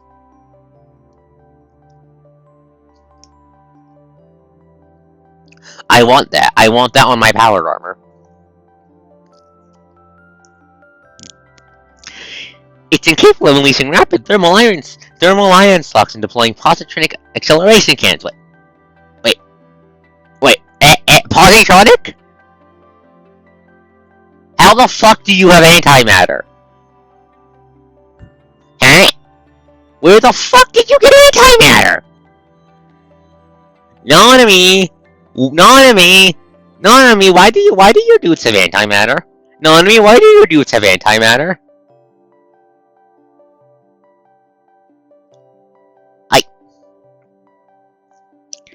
That's a lot of boom. That's a lot of boom. Is that like supposed to be a Mega Man ref or something? Cause AM, big, blast radius. You're in it. Bad.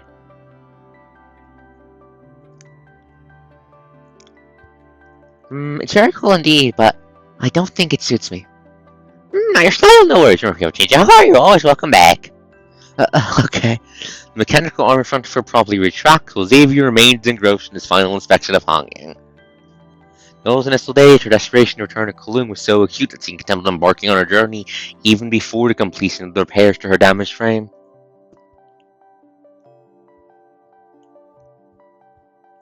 Most strikingly, for a moment she grappled with the notion that she was in the company of mechanoids possessing a heart and a soul. She even questioned whether she was still ensnared in a dream.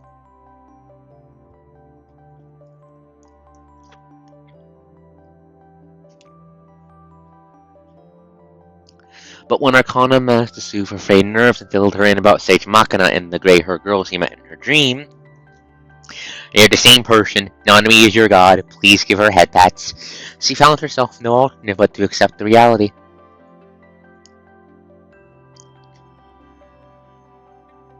Xavier too concurred that, considering the state of her frame at the time, there was a high probability that Hanyu would not even make it halfway through her return journey before being irreversibly scrapped due to a catastrophic malfunction.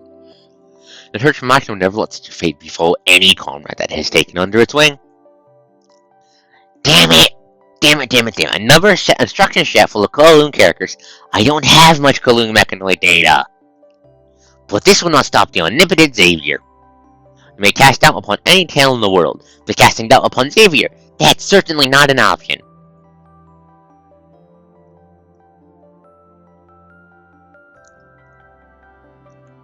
Ego. Xavier, in a characteristic quirk, scratches his non-existent chin, all the while wearing an unusually excited expression on his features. Completed! Like this, I am using the parts team for Kowloon with you. Now you're running way better than your original frame. The faint figure mirrored on the glass represents everything she has now. Thank you, Xavier. I don't know how to express my gratitude to you. You and everyone else in the church have helped me a lot during these days. Hey, no sweat. Helping out a comment is part of the gig. I mean, come on, I'm Xavier. Xavier straightens his back, radiating an air of pride. Were these replacement parts sent along with me? Yep, box still over there. Following the line of Xavier's pointed finger, just an old wooden crate, clearly out of place in the workshop, not far from the maintenance bench. Oh, almost forgot. This should be yours too, but Gear brought it back separately. Xavier pulls out a palm-sized storage drive and places it into Hangyang's hand.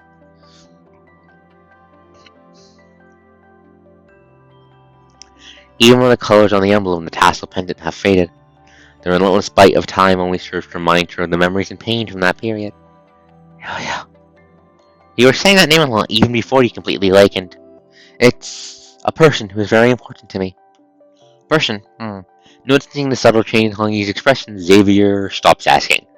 Smart man. Smart man. Girls considering murder. Xavier! Xavier! Suddenly, the workshop door is slung open. A gaggle of children burst in, shattering the quietude. Nanami? Nanami, did you bring children back to the Church of Machina? Xavier, we want new toys! Toys! It's hanging! Huh? The children swarmed the workshop in an instant, their chatter filling the room as they enthusiastically gather around Xavier and Hanging. The Church of Machina never truly adopts human children. These children are in fact hierophant psychological experiments designed to emulate the psychological state of human children. Oh. I don't think she can. Dwarf. Anyways, oh. They're trying to replicate, Fro. They're trying to replicate Nanami.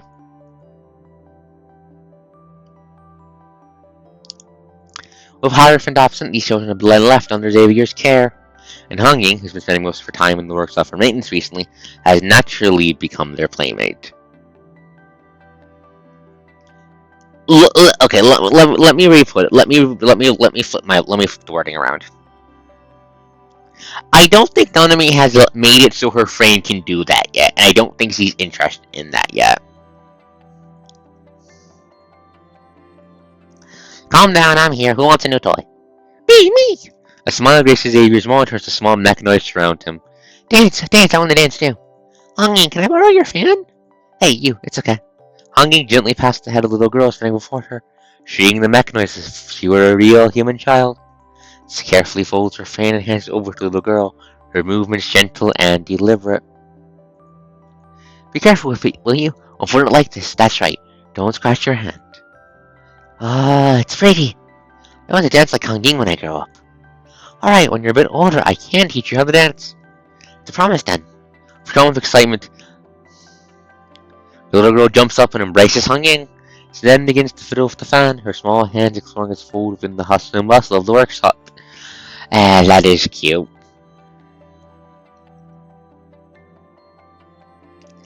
To simulate the development of human minds, these mechanoids are set to follow the most primitive impulses within the logic of the programming. In other words, your questions for receptions are very basic and unambiguous. What's good is good, and what's bad is bad. Hierophant wants to replicate the development of human minds for this kind of simulation experiment. How came my head? Don't snatch that away! Can human hearts be simulated? That's what the guy said, and I'm just lending him a hand. Wait, does Hierophant think of me as his omnipotent babysitting mechanoid? Alright, stop making any more noise. I'll have Miss Akuma here teach you math. Of course that scares them into compliance. Of course the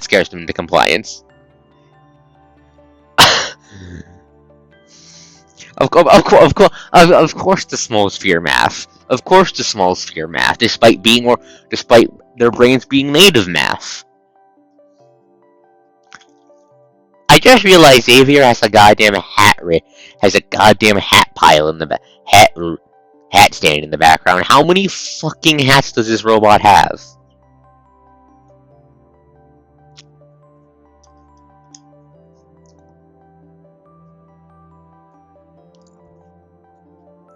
Xavier's threat appears to be extraordinarily effective. The children, who were previously clambering over him in a scramble for his hat, suddenly seem to realize their misbehavior. They quietly hop to the ground, their movements indicating a newfound sense of regret. If it weren't for Hierophant, I would have never allowed you in my cherished workshop. Freya? Give the fan back to Hangi, will you? It's time for class. The mechanoid named Freya, showing the same level as Karen's Hanging, meticulously folds the fan and holds it back. Smart kid. Head pat the smart kid. Thank you, Hanging. Be a good student, alright? I will. Hanging, teach me on the dance next time. Sure, it's a deal. The The petite mechanoid radiates a joyful smile towards Hung Ying and then bounces in Xavier's direction. Now, who wants a little gift? Me, I want one. It's just a bunch of cogs. It's the origin of everything. The source of creation. I really don't understand you kids. It's your treasures, you get it? Treasures! I'll exchange these cogs for your hat. Kids are given cogs. On some level, instinctively realize that these are the game's currency. Kids immediately attempt to buy the hat. It's been 5 seconds and I already want to hug them. Hey, who's trying to say that? How can you take advantage logicals like that, you little? As previous tension dissipates, the small mechanoid's energy swings back in action, snatching once again for his hat. Amidst this lively chaos, hanging off Xavier nodded gratitude and exits the bustling workshop. Poor mad scientist.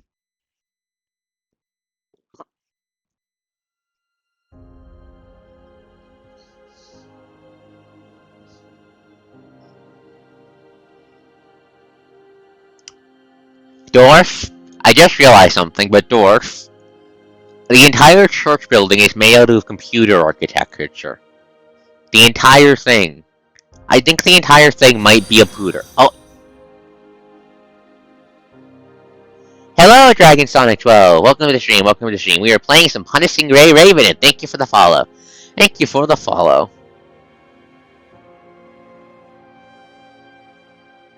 I mean, considering the whole thing of the Church Machina Dwarf, that's probably on purpose.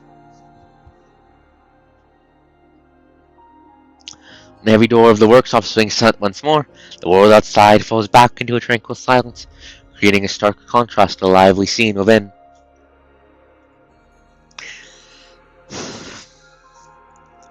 Xavier's workshop is located on the 2nd floor.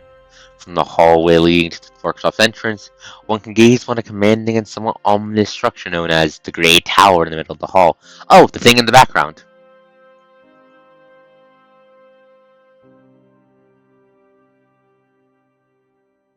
Despite bearing the name of a tower, the structure is actually an amalgamation of numerous towers, each varying in size and stature. The closer they are to the core of the edifice, the loftier these towers rise. A silent torrent of data courses through the intricate circuitry of the Grey Tower. The only testament to this hidden river of information is the mesmerizing display of lights that dance across. Positioned behind the Grey Tower are grand light windows and mechanized curtain walls emit a dim white luminescence. This muted glow bathes the Grey Tower, creating a slender, quivering shadows that shadows that ripple across the church hall. Everything flows into the Grey Tower and eventually makes its way out. A somber yet soft voice compels Sun Young to avert her gaze from the Grey Tower.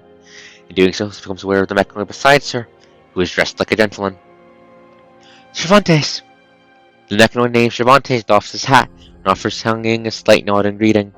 The unexpected display of politeness momentarily shocks her, but she quickly recovers and responds in kind to his courteous gesture. About that, what do you think?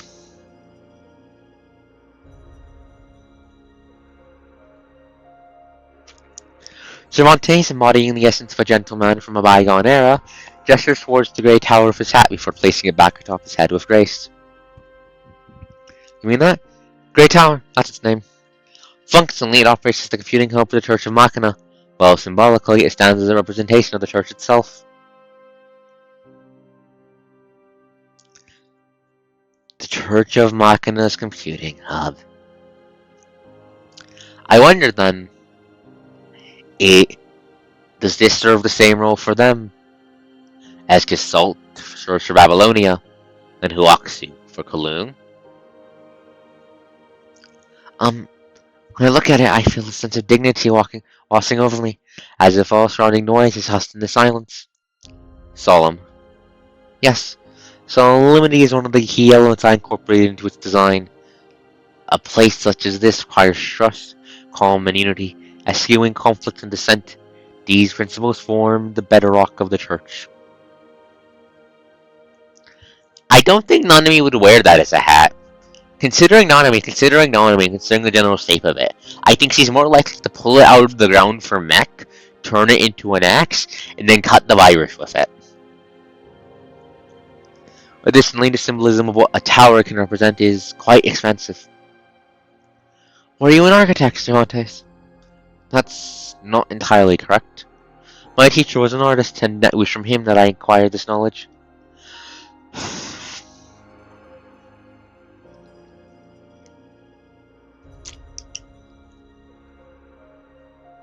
I drew inspiration from numerous human-made structures, though, regrettably, the majority have succumbed to the ravages of the punishing virus and the scourges of war.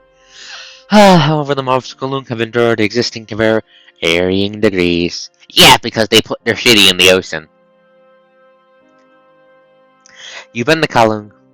Yes, I toured Kowloon with my teacher during the Golden Age. Following the outbreak of the punishing virus, I also ventured to the Niter. You went to the Niter too? Did you see a child there? No. A construct. She stands at this height, hair gathered to a side ponytail draped in a small cape. The cape should be white. Hanging stiff to remember for the final impression of Yo-Yo, the figure who embraced her for that last time amidst the blazing lights. Yeah, that is Puleo. I was right. I recognize the silhouette. She wonders how she's doing now. I only stayed on the Niter for a brief period of time, and you should know that the environment was not welcoming to the outsiders. Furthermore, I must admit that I did not encounter the construct you mentioned. I'm sorry. An apologetic, bitter smile emerges on Cervantes' face, as if he can discern disappointment reflected in Hong Ying's eyes. You came from the Niter, right? A dim light radiates from Cervantes' hands, revealing a scene from which Hong Ying is intimately familiar. The Niter! Cervantes gives a gentle push with both hands. The holographic projection of the sailing ship floating becomes suddenly much larger. The once tranquil hallways of the church are transformed to a vibrant marketplace, alive with the crackle of fire, works, rows of stalls, bustling shops, gleaming glazed tiles and elegant arches, sights unique to the Niter. Steam rises from the food on the snack tile. Lanterns swing under the eaves, dance with the sea breezes, while the flickering of old oil lamps in the antique store adds a layer of nostalgia, casting a retro ambience. She reaches out, hand moving to adjust the wicks in hope of brightening the lamp's ambience,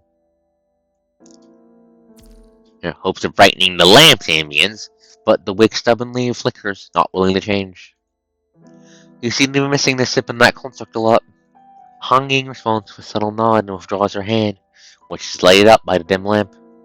You've heard the company of human beings that of your comrades of the church, right? I don't dislike staying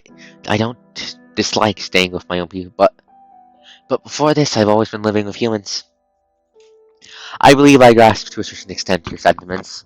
Unlike our fellow mechanoids, you and I have both dwelt more extensively amidst the company of humans.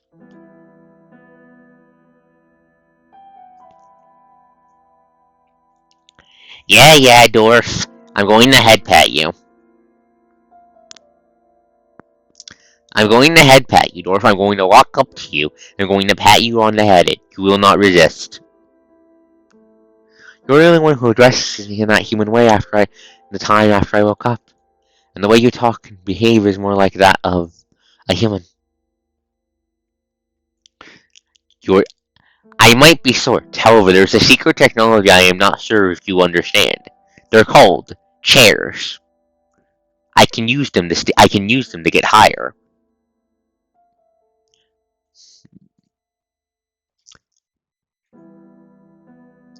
It's likely attributable to the education to a larger or lesser degree that we have absorbed within human society. A look of hesitation briefly crosses Cervantes' face, an expression seldom observed on his usually composed countenance. It may be offensive to bring this up, but word from Gear reached my ears that you opted for deactivation, or, to phrase it more precisely, you chose self-destruction. Yes.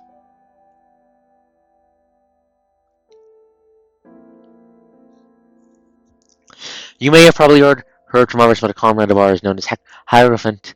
He currently roams the globe, endeavoring to aid those mechanoids who exhibit tendencies towards self-destruction. If you harbor any concerns, the talk of him might prove beneficial. While he does not always stay in the church, he remains accessible for contact at your convenience here.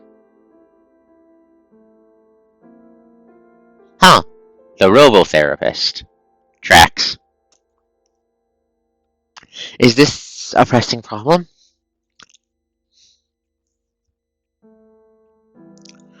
After the awakening, a significant number of mechanoids have chosen self-destruction due to large errors in their neural circuit. This stands as the foremost and urgent obstacle in mechanoids face on the path of awakening.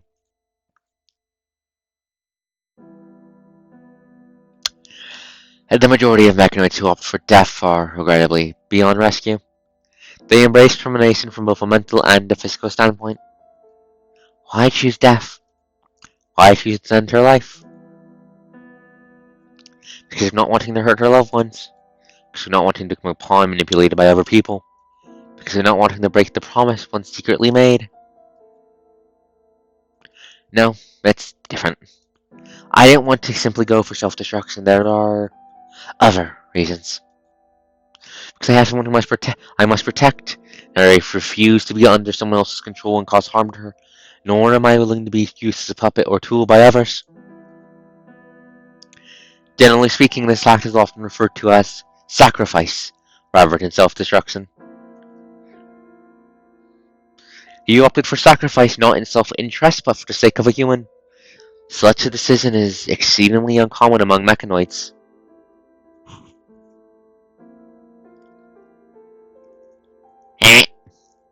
What was the last thing? Hakama woke up. Xavier's being harassed by robot children. Cervantes and her are bonding about being the most human members of the church besides Nanami. Nanami and we learn that a lot of the awakening machines that do awake on step 1 tend to choose to explode then continue. And that one of the Arcana members of the church, Hierophant, who also made the robot kids that are harassing a magician, is going around trying to fix that.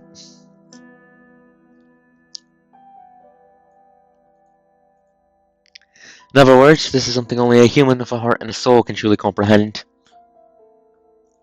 Cervantes gives a quick wave. As that simple motion, the Nider's projection vanishes, abruptly exposing its dark and somber corridor before hanging. My apologies for delving into such discomforting matters. It may be due to the lack of meaningful conversation I've had since my return to the church. No worries at all. I'm glad to have a chance to catch a glimpse of the Nider as it used to be, especially after being away from Kowloon for so long. Speaking of which, it's been days since you woke up. What's your take on this place so far? Everyone has been very welcoming to me. They've also helped me out a lot. And this is the first time I've actually seen someone named mechanoids with a heart, or as you might say, awakened mechanoids. Before this, it was all just rumors to me.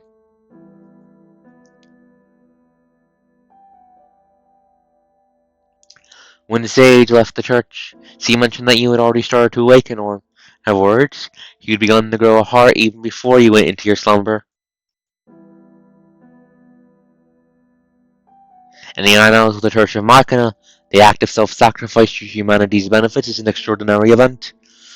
Without explicit orders, such a decision implies one profound conclusion. So, this is heart, but I don't even know what a heart is. Can I still have one? I'm not sure either, but the sage indeed said so. Together, hanging at Cervantes share a moment of silence. Their gaze is drawn to the grey tower standing not far away.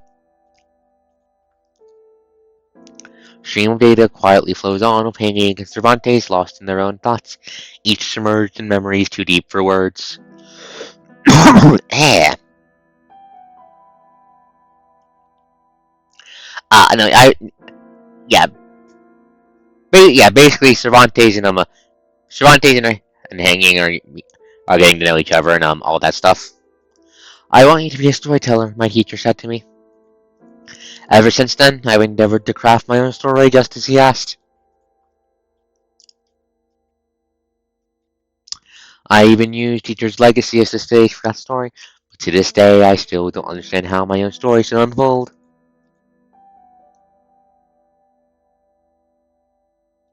I want you to be a storyteller. A story that starts with a sentence would not necessarily become a compelling story. Hey, it depends on the execution. We may both develop the heart for the influence of humans, crafting our own narratives with the guidance they provided, are now in the pursuit of our own distinct worth. But then what? But then what is very important, Hong Ying.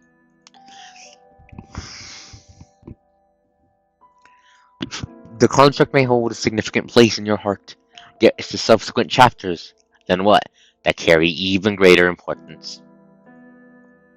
You mean after finding Heya, then what? Staying by her side tonight or no? We should go look for her parents in the city. These things are all related to her. After that, then what should I do?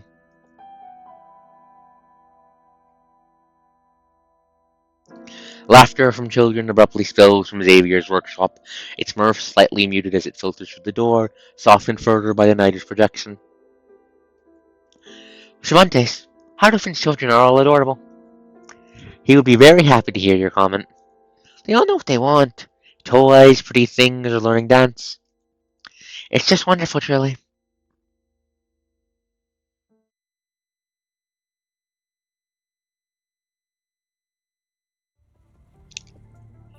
Enveloped within the luminance of the grey tower, the church once again assembles within the hall.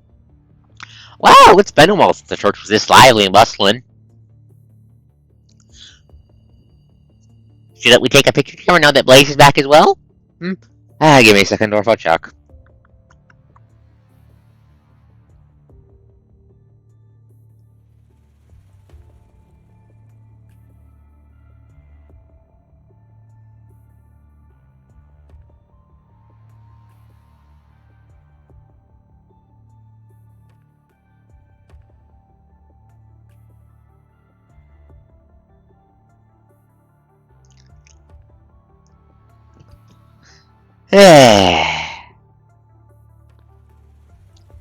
Give me a second.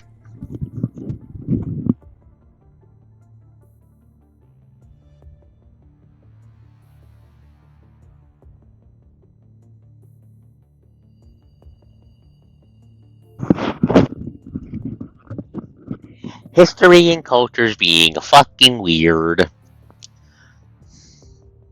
Histories and culture being fucking weird. Should we take a picture together now that Blaze is back as well? Xavier? Okay, so you said that Mac Arcana looked humanoid. Well, she's generally humanoid in shape. The only part of her that really looks human is her head. Everything else is blatant machinery. Alright, I'm just trying to uplift the spirits here. We are gathered here to welcome yet another family member. Awakened from your slumber by Sage, Lekna Kaloon, are you prepared to join our cause? Arcana extends a card made of coated paper towards Hong Ying, its face not yet revealed. The light, a blend of rays from the grey tower on the windows, cascade onto the card, causing it to simmer from your mosaic of orange and yellow reflections. Orange and yellow reflections. Orange and yellow.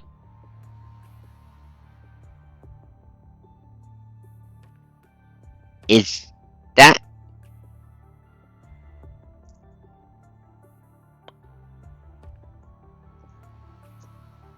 Is that the gotcha currency? Question mark. Is that the gotcha... Question mark. Is that the gotcha currency?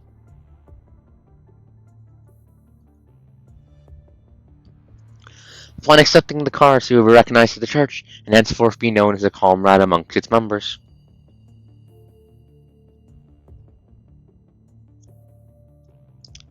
Xavier bears the semblance of a wise magician. Trailblazer's taken up the mantle of the valiant chariot, and Cervantes dedicates all his efforts to Tower of Unity. Like them, upon receiving this card, she too shall be bestowed with a new name. Maybe this will mark the beginning of her then what journey. The light reflected by the card casts a warm glow, a stark contrast to the cool, frigid blue that envelops the hall. Well, it's a glowing tarot card, so Arcana, what the fuck?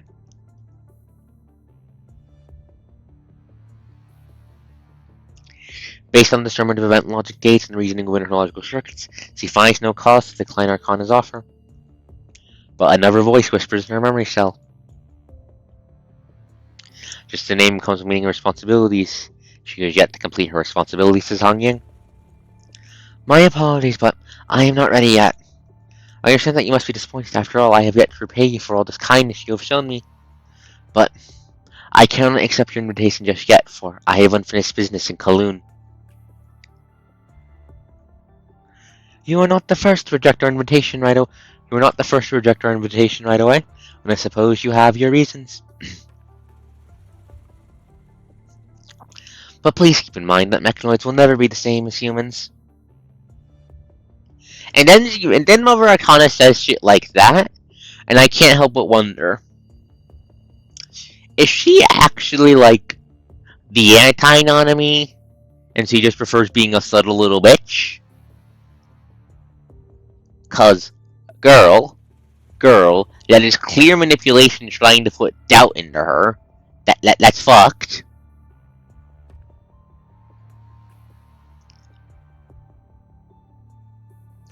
As an organization, the Church has worked since beginning to unite the mechanoids, free us from suffering, and guide us all towards a future led by the Sage.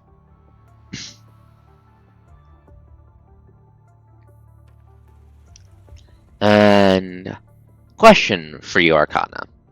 One I'm not sure the Church has pondered yet.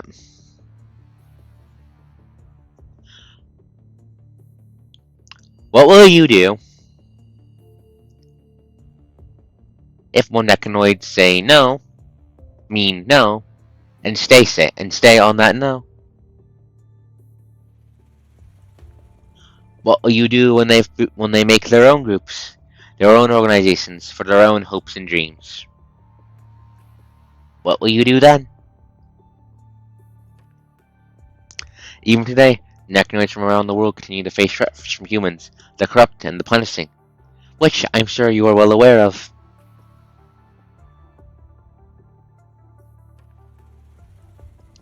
You are right.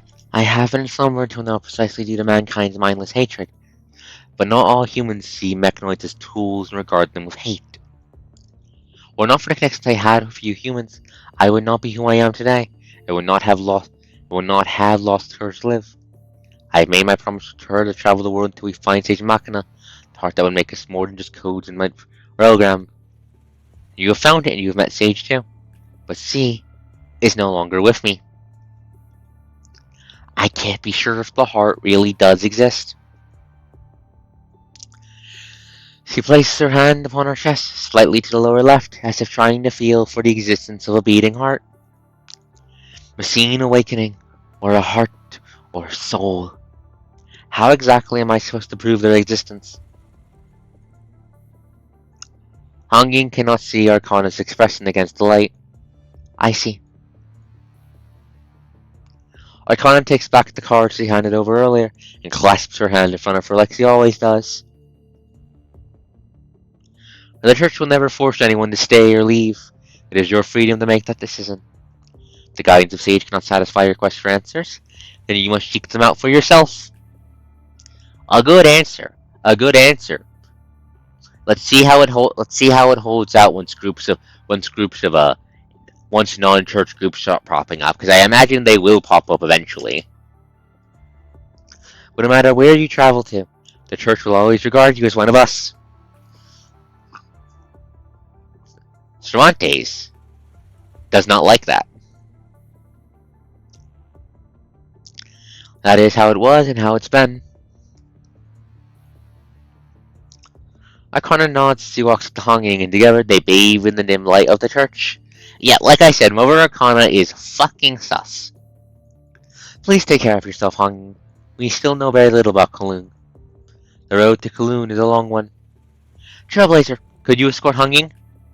Me, for sure.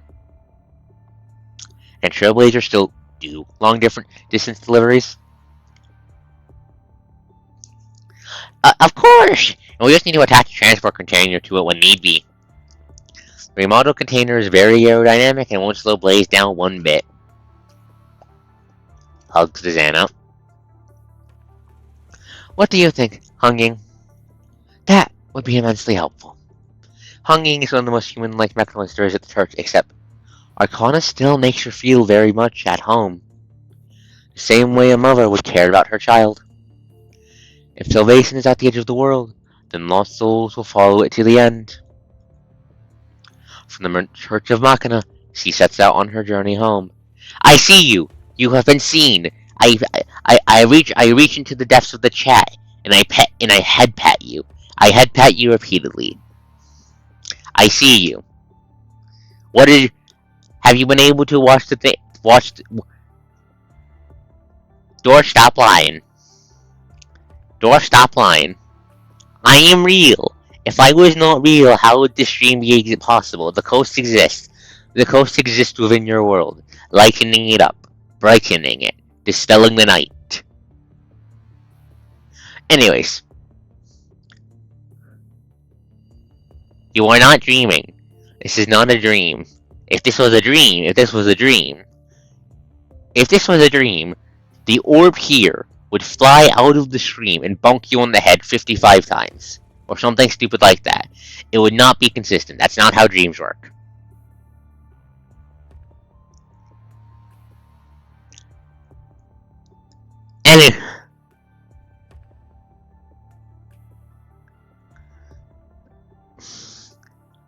Anyways, so, Orin, what are your thoughts on the Church of Machina so far? You've been able to do...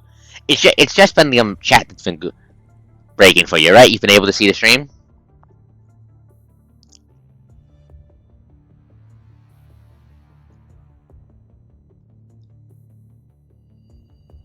This is unfortunate.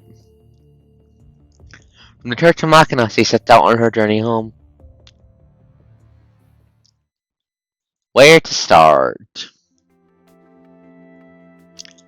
I can't believe Arcana agreed to it so quickly. That's Arcana for you. It's for the best after all. Honging only said she couldn't stay at the church for now. I feel something special about Arcana. First put the feeling in human terms, I guess I'd say I find her like a mother. That's because Arcana treats us like one. When Cervantes at the church without saying a word, he had Arcana worry about him for quite a while. That's because I was in a rush. I did send a message back from Constellia afterwards.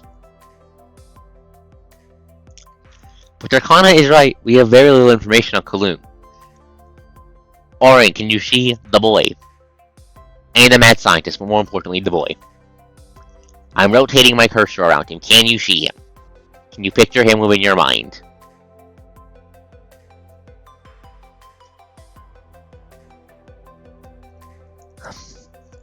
Good. Oh my god. His name is Cervantes. You know, after the offer of Don Quixote. He is not human. He is a full-ass, non-upload robot. So is every character on screen right now. He is not a DILF. I don't think he's a DILF. Anyways. He is what is called an awakened machine, aka a robot that is not human, not an upload, that has become self-aware. The first one in existence was Nanami, the local chainsaw gremlin who we love. Cervantes is part of the Church of Machina. The Church of Machina worships Nanami as their god, the Sage Machina. Nanami has conflicted feelings about this, but is mostly sticking around with him to keep them from accidentally killing all the humans. Because she likes the humans.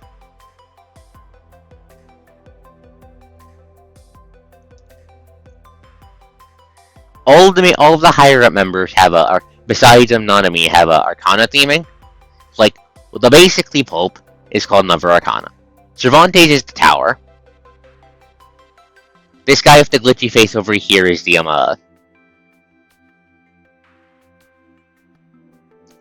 is the magician. Nanami literally only did it because, as far as she did it, to keep them from accidentally killing the humans. She does not want to be God. She does not want to be God. She'd much rather wander around making friends. Friends, and the only reason she's doing this to keep them from accidentally killing all the humans. But Arcana is right. We have very little information on Kowloon. That's why we're sending Blaze of Hong Ying, just in case, right? Hong Ying is our viewpoint character for this chapter. She's a mechanoid from Kowloon, aka the surviving China faction after the apocalypse. Trailblazer is the chariot mech. You will know him when you see him. This is Trailblazer. He is a fucking Gundam. He is an armored core.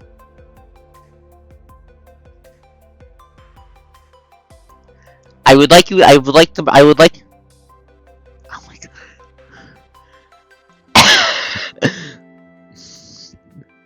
Understandable reaction. Now, funny thing. You see this. This is not his actual head. This is his actual head. The bit behind the glass with 3 eyes. And these are his actual arms. All of this is a fucking mech / power armor. Boob head. No. No, this is not the head. His head is this behind the glass. This right here. Not the things stuff around his head. We're on the mission there will be no just in case. Remember to bring us some souvenirs? Cervantes returned all the field last time. He even lost all the hats I gave him. Like mechanical parts made by Kowloon craftsmen, technical documents, and things like that. Topping it off with a few Kowloon-style hats would be splendid. Huh? Sure, I guess. I did bring you quite a selection of the newest top hats, no? Hats serve no purpose except to hinder your view during battles. They're nothing but meaningless human ornaments. Shut up, Trailblazer, you're wrong. Non-enemy... Oh my... Girl, please. Also, Trailblazer, shut up. I hate you for frying pan. Your god had to smack you in the face during her last chapter because you were being a dipshit and we're about to start a war of humankind. Shut up. And Xavier likes to collect hats, I presume. He has an unusual obsession with hats. I think we should start bringing him hats as souvenirs because I can totally see him making everyone at the church wear a hat somewhere down the road. Hey! I heard that!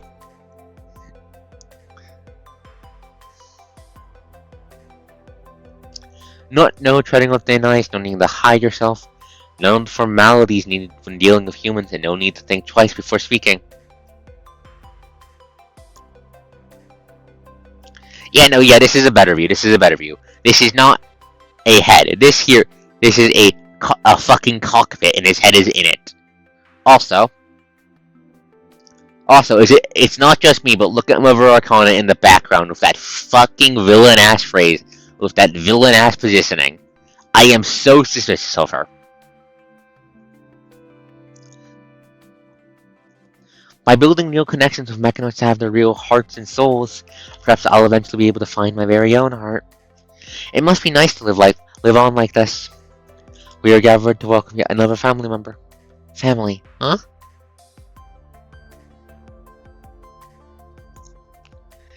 See, the issue is, the Awakened Machines were not only was a top secret project,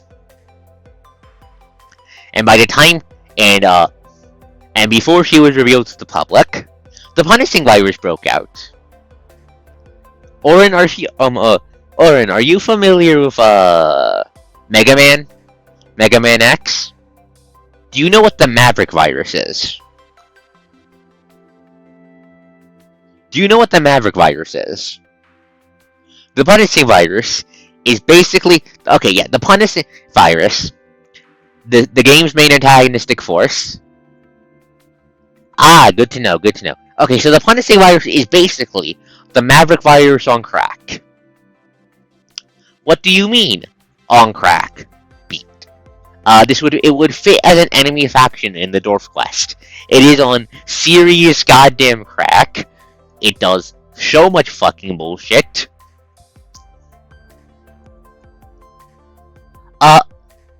Unironically worst. Unironically worst. Unironically worst. Unironically worse than Omega's version of the Maverick virus. It's worse than that. The punishing virus doesn't glitch reality yet. I mean, there was the fucking Doomsday Tower that did glitch reality, so it does glitch reality. But it also, for one thing, it has multiple intelligent actors controlling it in the Ascendants, who are primarily conflicts, but there are a couple of Awakened Machine Ascendants too. One of them is an asshole and is dead, controlling it in its forces, and gives them shit tons of superpowers. There's the hetero creatures, which are monsters made of it. And by made of it, I mean there's liquid punishing virus called the Red Tide that spreads kind of like gray goo. Its spread has mostly been slowed down and stopped in the later chapters. It's not the current main issue, but it does shit out monsters, and those monsters are made of pure punishing virus and evolve and get really bullshit. Oh, and did I forget to mention that the Red Tide eats people? Yes, the punishing virus is horrifically dangerous. Horrifically dangerous. Maverick virus on fucking crack. On crack, but actually organized and intelligent. The homophobic. Yes, the hetero creatures. Called that because they're only made out of punishing virus. Family, huh? Family is where you go back to. And she cannot remember how she got here. Only how she left.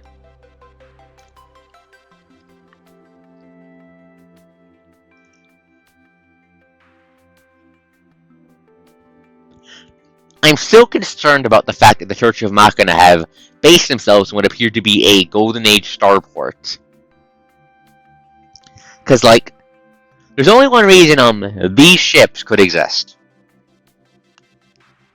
And that was they were going to be loaded onto Babylonia. Because, quick refresher, Babylonia, the player faction's base, is a, well, it's currently a space station.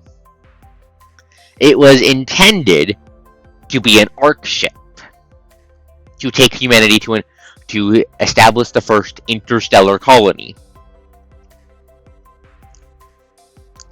They basically had everything they needed except for a power source that gave enough oomph in order to make an Alcubierre drive so the thing could go FTL.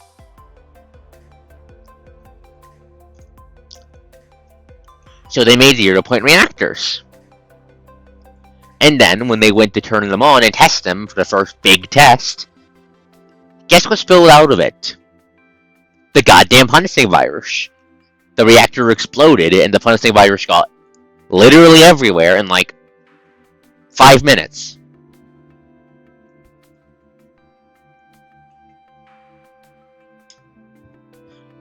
The punishing virus is implied... The punishing virus... Okay, are you familiar with the concept of the Great Filter in science fiction? Are you familiar with that concept? Yeah, the punishing virus is implied to be the Great Filter. And by implied, I mean it's all but text.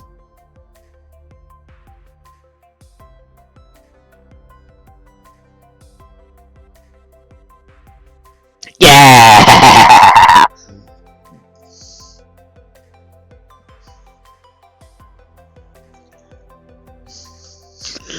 What do you think, Blaze? Is it too heavy?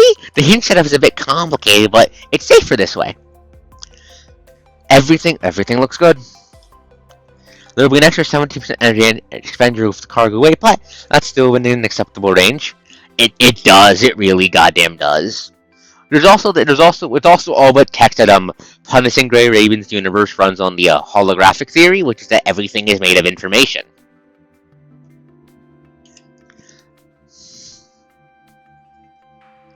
Which is also very cool. I definitely think you'd enjoy it. You'd enjoy this game's lore. lore, and yes, this game's Kuro has deep, fascinating lore.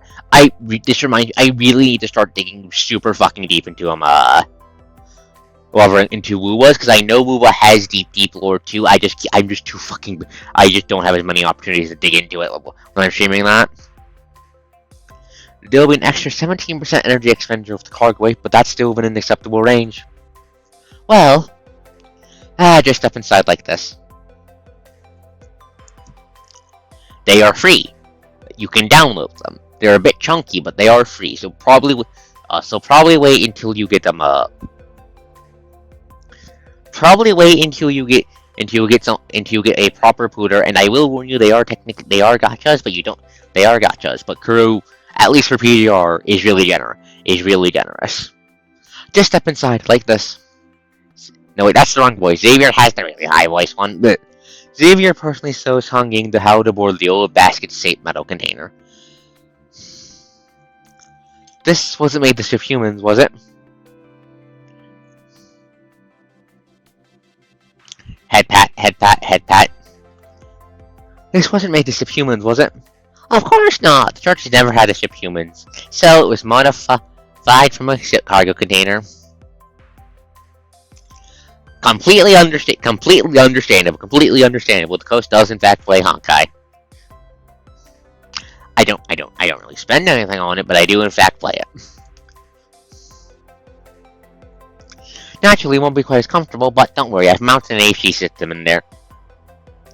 There are non-gacha Fate games. There are in fact non-gacha Fate games. It's fine, Coast loves the lesbians. Kiana. Pretty. Anyways. That will do. I consider myself lucky to have gotten a ride at all. And I brought both of you to thank for this, Xavier and Mr. Trailblazer. Sounds a bit odd. Just call me Blaze. Of course, Mr. Blaze? Hey! A figure moves towards the other end of the helipad. Spooner? Thanks goodness I made it. What's the matter? There's something I have to do in Kowloon. Please allow me to go with you. Hey, Spooner, you're going to Kowloon? One of my friends left for Kowloon before I joined the church, and I'd want to bring him back. Did you talk to Arcana? You need your help with building the infrastructure, right? Yes, this is Spooner. Death of the Church of Arcana. Church of Machina. He is one of the two close confidants of Nanami. The other is Hakama.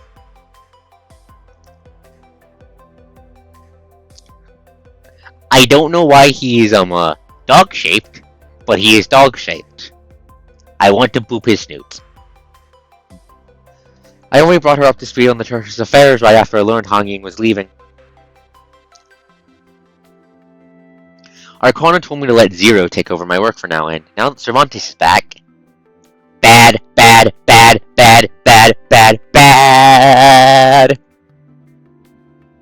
Zero, aka Love of the Church of Machina, is fucking crazy. In at least one timeline, she ends up killing humanity.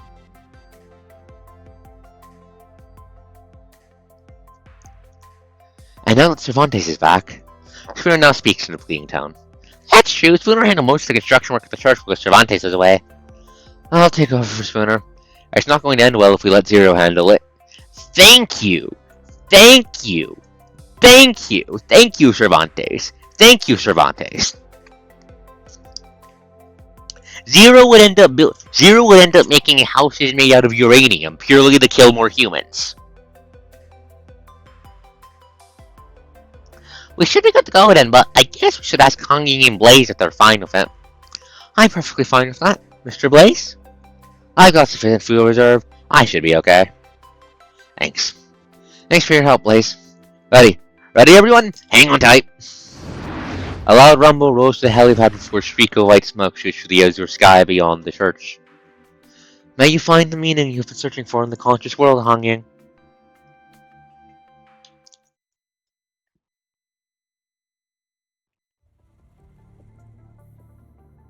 What about my request? You are free to do as you please as long as it follows the route. I'm sure we might just see justice back at the church if anything goes south. And these I can totally see Hierophant interested in these things. Remember, there are no secrets at the Church of Machina.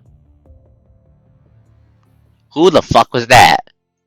That was not Nanami.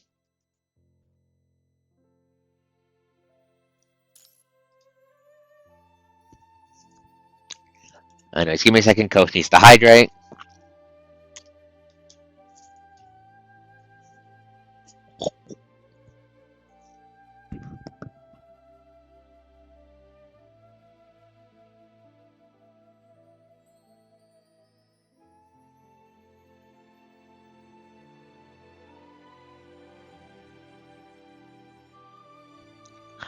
Aquavita.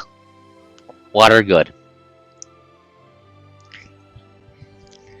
The children. Ominous.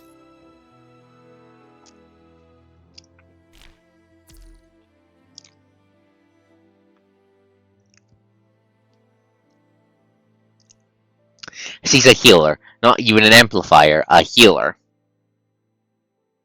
Poor girl.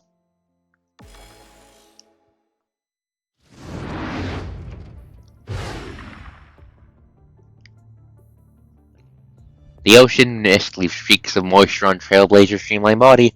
Falling off of his rear wings, tiny droplets evaporate as they hit the heated air, turning them once again back into the endless mist. The only specks of light visible in this vast ocean are the bright amber light on Trailblazer's chest and the flickering navigation lights on the transport container.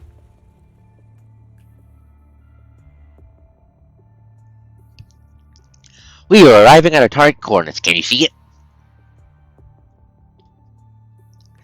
And my voice is up. Voice is a little grumpy. Apologies, folks. The dark coastline before them is just barely visible beyond the fog. I can see the coastline. Traveling by sea did save us 33% fuel and was 41% faster, just like I thought. Church's headquarters was just way too far from here for us to go by land. We didn't detect any enemies under Venetian airspace. Man-made structure in the 2 o'clock direction, that's where we make our landing. Prepare yourselves, we don't know who's going to join us down below.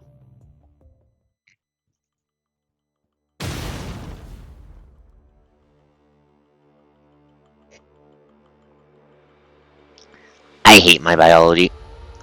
Give me a second, folks.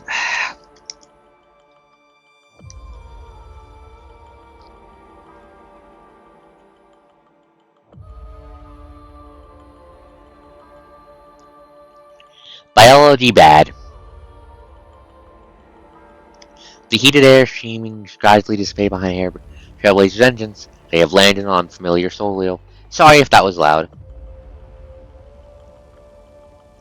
Even for Hong-Ying, this land of blue gaze tiles and grey bricks only existed in her dreams.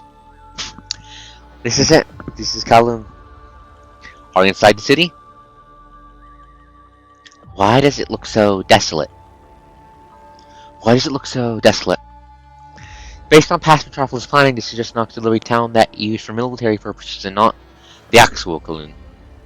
Aw, thank you. Much of Kowloon was destroyed after that battle, so this part of the city must have been abandoned long ago too. According to information I got from Arcana, there was a large-scale war in Kowloon against the Punishing a very long time ago. Wait, Arcana gave you the information? It was a while ago, but yes. Mother I believe this information will come in handy sooner or later, so she sent it to me a few days before we left. According to the map Mother sent me, this area has been abandoned for a long time after that infamous battle, just like Hong-Ying said. And here's data I've promised to give you, since my radar shows no signs of danger in the vicinity. Trailblazer hands over the storage device taken from his memory slot to Spooner and fires up his engines. I should head back. Sage needs me on her expedition team. Expedition team? Nanami, what the fuck are you doing? Thank you for making the trip, Mr. Blaze. I'm just helping one of my own. By the way, Mr. Blaze, could you give my thanks to Sage? I'll personally thank her again if I ever get to see her again. Certainly, consider it done. Thank you. You are undoubtedly a woman of class, just as Cervantes described. Farewell. With an ear-shattering blast, Trailblazer disappears into the dense fog at the far end of the sky. I kinda know from the start I would insist on coming back. She gave Trailblazer the navigation map beforehand. How thoughtful of her.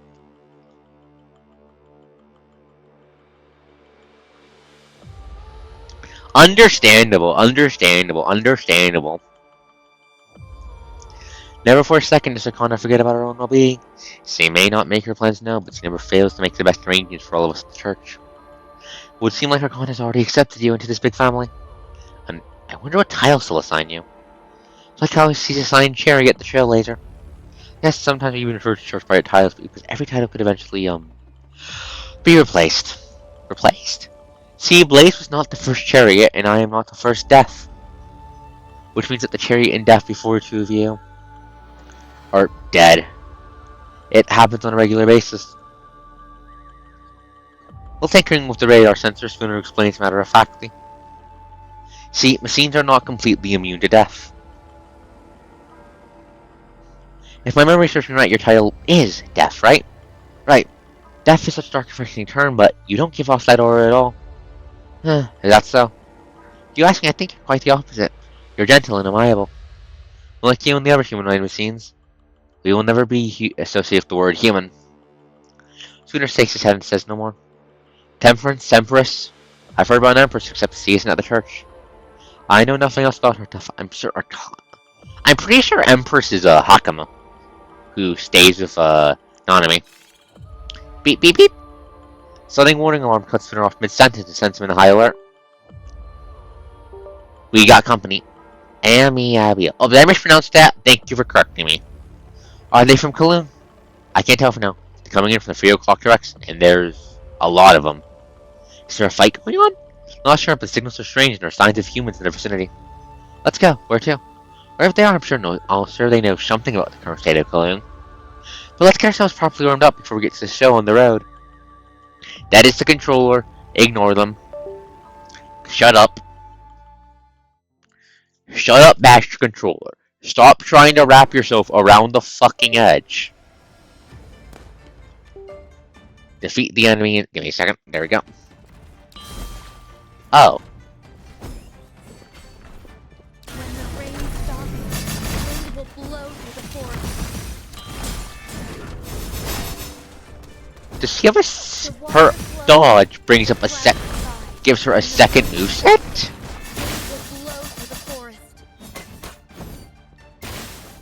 Huh. Oni? No, it's a robot. This is a robot. See?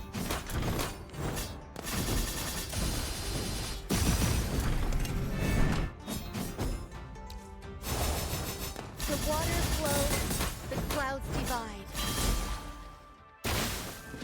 It does look like the Fat Heartless from Kingdom Hearts 1. Hello, Scavenger. You are different from them. Can you tell me what happened here? I don't know, but the former mechanisms were functioning normally. The moment I turned around, they turned mad and began to attack us.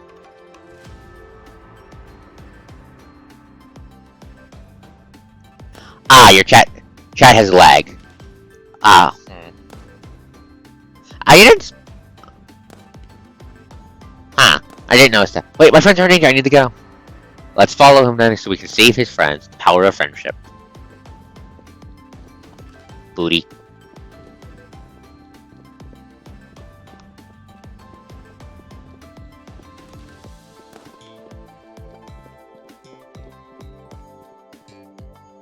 My friends over there! Hey! Hey! What? What is it? Is the music too loud? Run! The mechanoids are dangerous!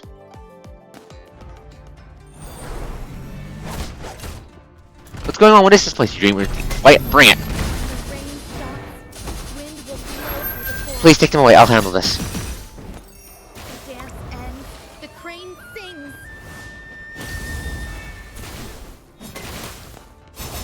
I'm on my way. I'm standing here if it wasn't for her. I need to steady my stance.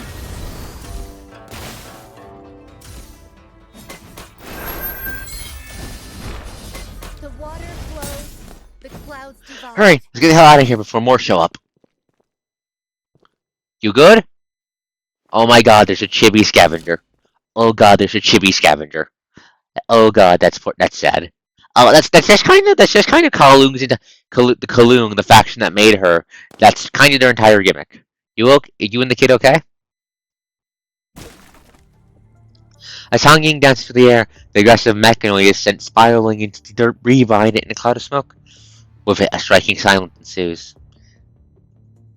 Realizing they stand no chance, the mechanics shatter in the back of an eye, leaving not a shred of shadow behind. These damn machines! That was very impressive of you there, young lady. Thank you so much for helping. Even through his mask, Scavenger Leader's gut-wrenching coughs are painful to hear. Sure, are you doing fine there? Hanging reaches out to support him, but the man waves her off. Still, she holds the man by her arm and passes him a handkerchief. Thank you. I should let it out. Don't worry about me. I've been like this for quite a few years now.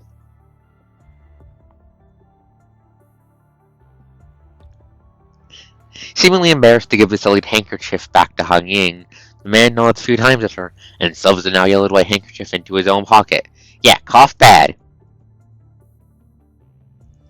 Judging by your dress, I presume you're from Kowloon, and I see you're traveling with your strange mechanoid servant? Eh? No, sir, this mechanoid is my friend. A friend, I see. What brings a wealthy young lady like you to a rotten place like this? We happened to pass by here on our way back to Kowloon. Back to Kowloon? Well, I guess I know what brought you here exactly then. I beg your pardon. Never mind. Plans to rebuild the Kowloon metropolis were underway after the Niter docked. You can barely find a living soul in Kowloon now. Sending out news to encourage people wandering out about there who have left Kowloon to come back. This is why we are heading to Kowloon too. Rebuild the Kowloon metropolis. But the metropolis leader by the name of Q is long gone, no? Q? Are you referring to Lady Q who disappeared on the Niter? Right. Lady Q from the Niter, who is that? Well, it's the exalted Grand Captain of the Niter, of course. The exalted Grand Captain of the Niter, of course. Violer, that's actually Violer, pretending to be his sister. Well, his sister is in Kowloon. Being an idiot. I have disagreements with Lady Q's plan.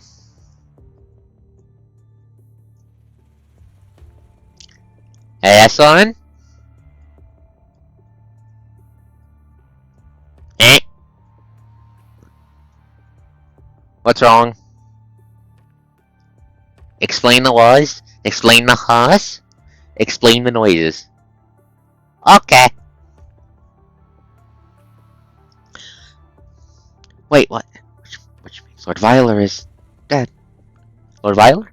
Scavengers have no idea who you're talking about, but her tone draws the attention as they all gather around. Head pat. Wait, who are you exactly? My apologies. I was also under Lady Q's command during my time on the Niter. That's why I haven't managed to correct myself. Sorry.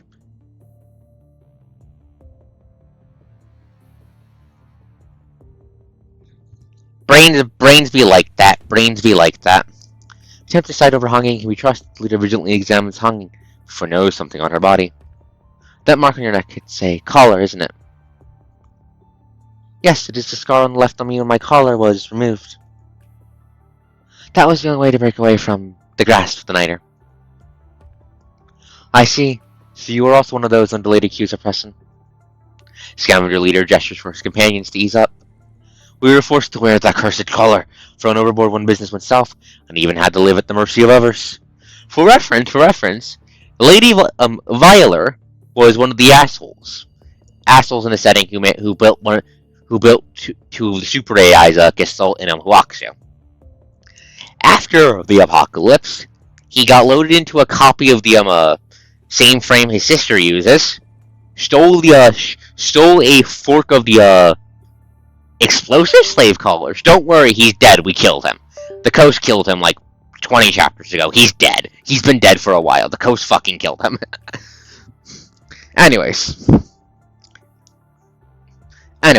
so the guy steals unfortunately, his corpse is in the ocean, so I can't do that. Otherwise, I would in fact piss on his grave. Anyway, so after the apocalypse, he basically gets loaded into a copy of the same frame his sister is using, who is the actual leader, Kowloon Q. Steals the big boat that acts as the primary supply line between Kowloon and the rest of the world.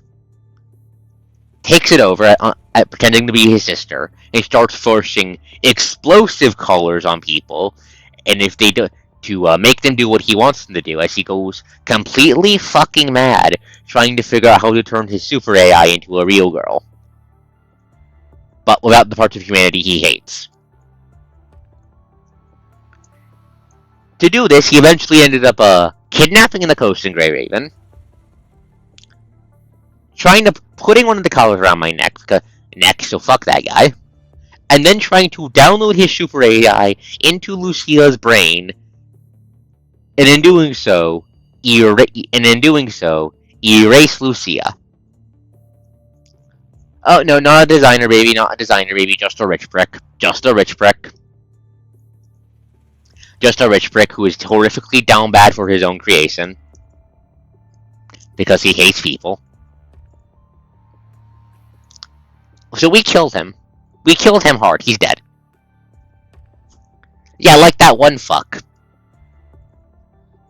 He's dead, thankfully. He's dead. He's deader than dead. He's no coming back from him. He's gone. We were forced to wear the cursed collar. So at the round, we took in many survivors abandoned by neither, so we can't help but feel a little tense. So I heard from the survivors that Q had gone poof, just like that. Q's most likely dead if you ask me. Cough, cough. Do you want to know anything else about the Nighter?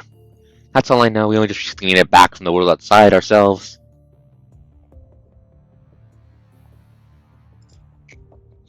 Biology, stop interfering. Give me a second.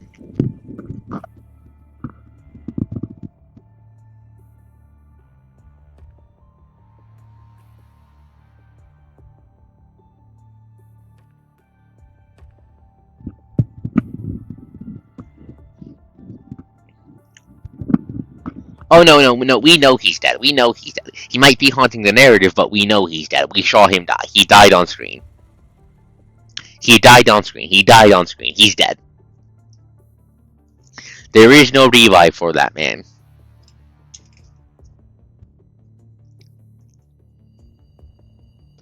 Have you seen a little child called Yo-Yo? She's about 15 or 16 and always wears a cape. She's my sister, and when I fled the Nighter, I wasn't able to take her with me. Little sister. I haven't seen her, unfortunately, have. Hey, has any of you? Scavengers behind the leader shake their heads in unison. You're looking for someone? Best to go down by the market by the dock and ask around. Nighter is currently docked just south of the metropolis, not too far from here. Cooling crew of the Nighter is taking command of the ship as well as the city. Cough, cough. Huh. So actual Q is hiding the fact he's alive. Makes sense, makes sense. Actual Q is what's called a transcendent, which is basically the middle step between a construct or a robot becoming an ascendant. See, that it's the middle step, they're not completing the process, which gives her, unfortunately, nothing to do with being trans. She has, it gives her a lot of power over the Ponzi virus, but she doesn't have as much control and such, and a lot of the other nastier shit the Ascendants can do. But she is pretty fucking strong and dangerous. She also just happens to kill people by being near them because she emanates the Ponzi virus. So, she usually just stays in the highest, most abandoned levels of her city and rules remotely. Lee, it's past 5 in the morning. Then we need to get going. We're really the blade, but first we need to give our thanks to this lady. Later slowly bows tongue in appreciation to whom Hangyang quickly returns the gesture. Don't mention it. We'll be leaving. We'll have to make up for lost time. Safe travels. Later waves his long. Before long, scavengers rest among the debris, appear with their bags, climbing the metal trucks of all shapes, and gradually fade into the morning mist. Yeah, being a transcendent is kind of... The first one we encountered before Q was a screaming... It was the, was the local screaming angry berserker character who we actually haven't seen much of lately. I hope we see more of Kamu. He's fucking cool. He's also edgy as fuck. A foil to one of the major. I don't think he counts as an antagonist anymore. To one of the major characters in Alpha, but technicalities. You sure know how to get along with humans. I guess you can say that social skills are one of the things I learned on the Nighter. Sometimes humans only hear what they want to hear. I guess it didn't strike them that you aren't human. That was the basic principle my design was based on. I wouldn't have been able to live on the Nighter as a human otherwise. Hung Ying smiles a wry smile. Like, there's three transcendents we know of. Head. Ooh, I give you a gentle hug. I give you a gentle hug. But yeah, there's three transcendents we know of. Kamu, who was with Babylonia. member of Strikehawk, all dude spec off scout team. Strong member raw combat powder, kind of a screaming berserker when he throws hands, kind of also horrifically good at throwing hands.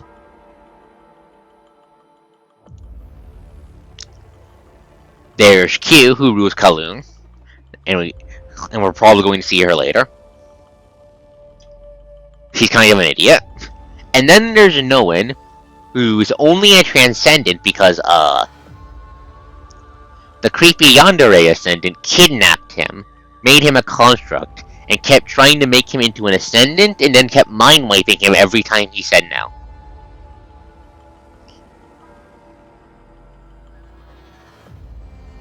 Hate that guy. Hate that guy. Fucking hate that guy.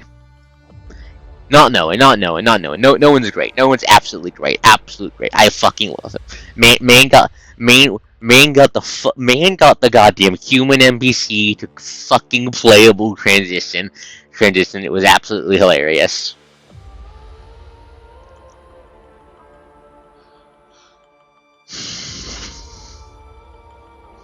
But the Yandere Ascendant, Lithos, hate him, beat him with sticks, beat him with rocks.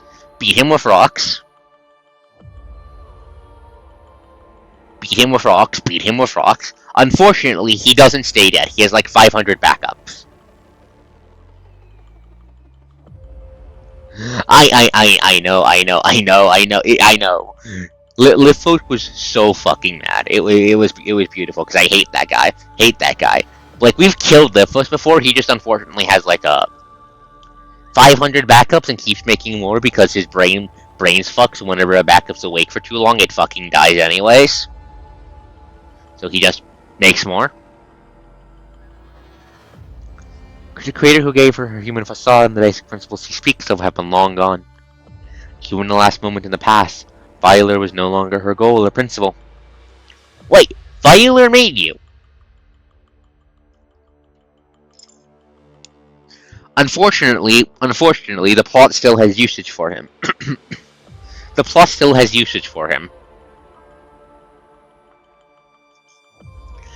So Violer made her. Amidst the dense fog and heavy clouds, rays of dawn saw sign upon Kowloon. Someone once said the auxiliary towns were not built to keep the outsiders out, but to keep insiders in. The outsiders ahead might not be stopping them from leaving and coming back, but that which lies ahead might not be what's stopping them from leaving and coming back home, but what lies behind. Let's go. Also, did I mention Lithos is a femboy? I'm not kidding.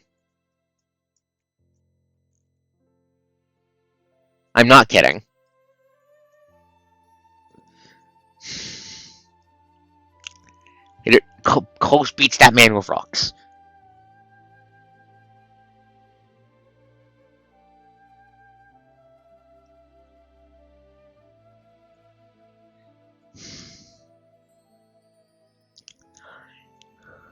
It does help that Kuro does. He's not a Nazi thing. I don't think he's a Nazi. However, it does definitely help that Kuro's writing is very clear that the reason he is evil is not the femboy bit. It is the he's not taking no for an answer bit. That's the issue. That's the problem. That's why he's a bad guy. It is the fact he's not accepting a no and not anything else. How they write him is very clear about that.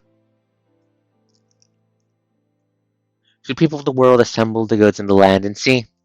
When the Niter was still traversing the seas, it usually opened for business at night. Today, the market, which includes the Niter, is set most lively during the day and rather desolate at night. Barrister workers carrying all sorts of goods walk among blubbers that carry steel and cement, a common sight in today's Kowloon.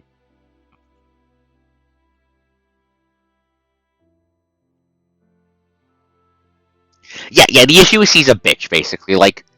The story never calls the fact that he's gay or a femboy gross. The issue is entirely put on the fact that he's a motherfucking yandere who doesn't accept no. And when we see him, we're going to kill him again. I don't think we'll be seeing him this chapter.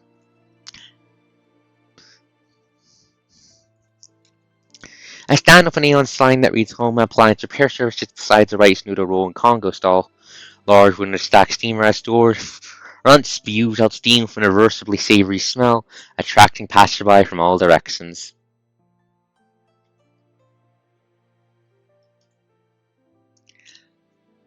So, agreed.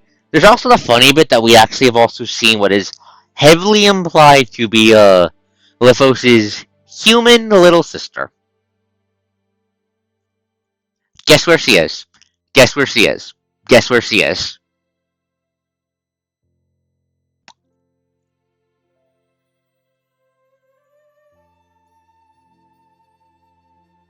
She is in Babylonia. She is the assistant of the head scientist. She is in Babylonia. She is the assistant. She is the precocious assistant of the head scientist, Ismail, the man who has saved the world 55 times through the power of science. She has no goddamn idea what the fuck is going on with her brother, or really much of anything regarding the various conspiracies. She's kind of kept out of the loop on a lot of things due to the implications surrounding her.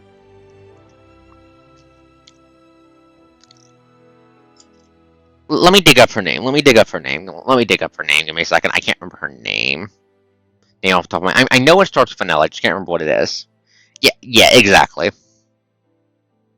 Ismob assistant PGR.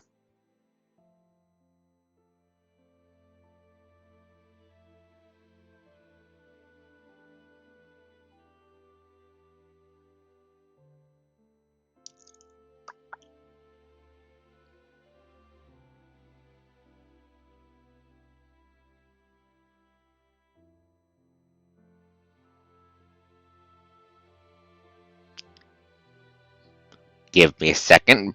But for reference for the kind of guy Ismob is, Ismob is heavily implied to get, like, no sleep. No sleep because he's so fucking busy, but he doesn't give a shit. Give a shit. There's science to do in life to save.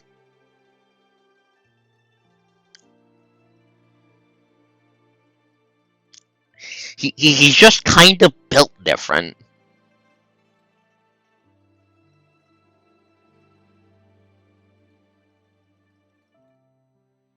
Ah, Rosa. Her name is Rosa.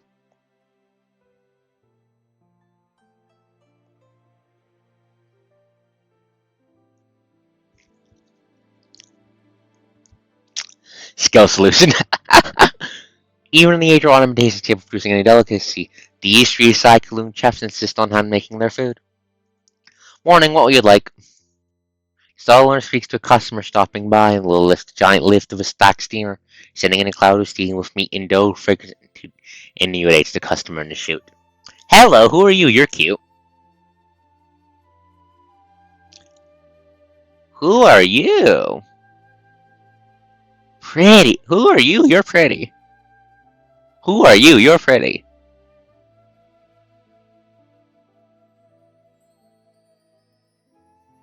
Xena. I do see it. However, Xena, cute girl in a suit, Xena.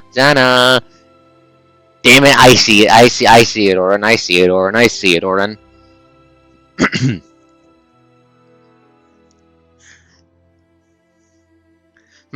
Three char soybeans, one soy milk, and got any rice noodle rolls left? Sure do. You over there. A dice of rice noodle rolls. It is not a dice. The owner seems utterly ununderstanding the identity of his customer. He takes a wooden fork and skillfully picks up 3 white buns and drops them onto a plate before passing it to the woman. We know she's important. She has character design. Soy milk is over there. Help yourself. That'll be 9 grubs. Hey, where are the rice noodle rolls? Coming. Be right there.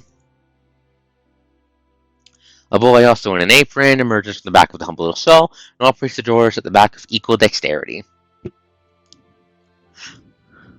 Fu Hua from Honkai. From Honkai Third Impact. She is one of the main characters. Understandable.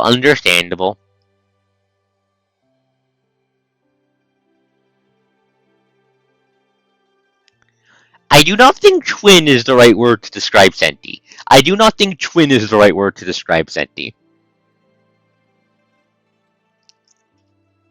A boy also in an apron emerges. The customer digs into her pocket and counts out 9 grubs before slipping them into the time-worn coin box. The owner pays no attention to the payment, focusing instead on making the next batch of buns perfect. I don't think sentience counts as a brainwave either. Senti is not in who Senti and Hua do not share the same body.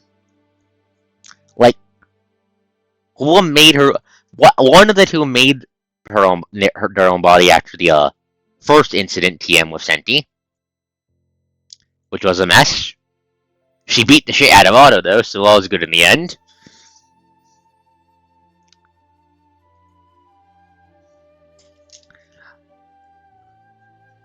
Who? Senti beating up Otto, or Otto getting beaten up by Senti? Important question. Customer digs into the gross from time. Well, owner pays no attention to payment and focusing on making next batch of buns perfect. With a plate of buns in her hand, the customer takes a sip of the soy milk. For lowering her head to pass the doorway curves into the stall, supported by simple planks.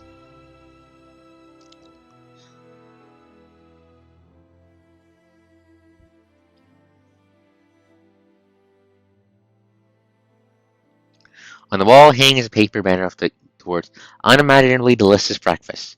The words are powerfully written, but after seeing a large Q stamped at the end, one can't help but wonder about the authenticity of the work. Hello, Salome!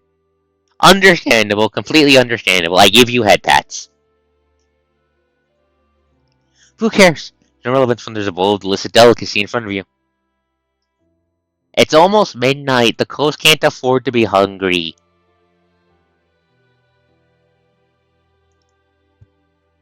Stares longfully at my door. Considers. I do need to go to the restroom. I'll wait till after this is done. A few table sets are scattered from the stall, people enjoying breakfast on their stools. Understandable, Salome. Understandable. Thank you for popping in. Glad to see you.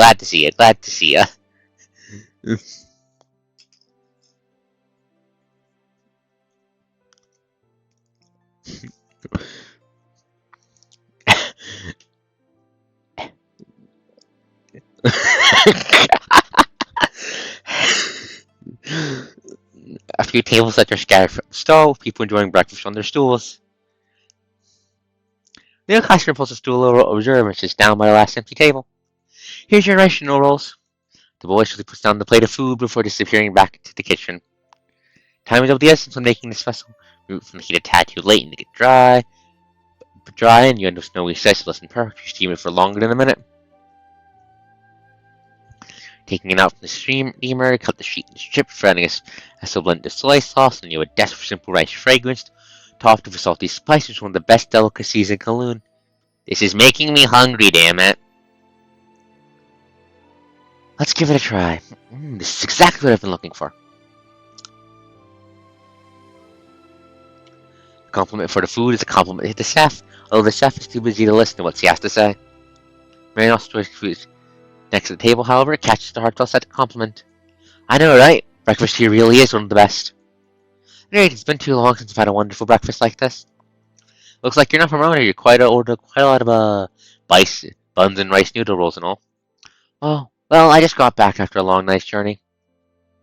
Doing one answers for a mouthful of food. Rude. I don't believe I've had the letter. Oh, I'm just a worker from the city. Name's Dunhan. Duhang. Here on business. Duhang. Checking something.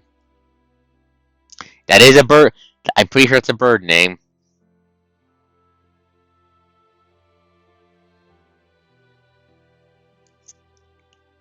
Yeah, agreed.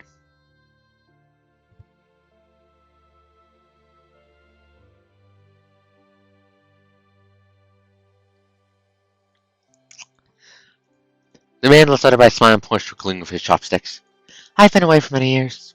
So much has changed since then. For sure, in the past we didn't even dare think about getting off the ship, let alone going home.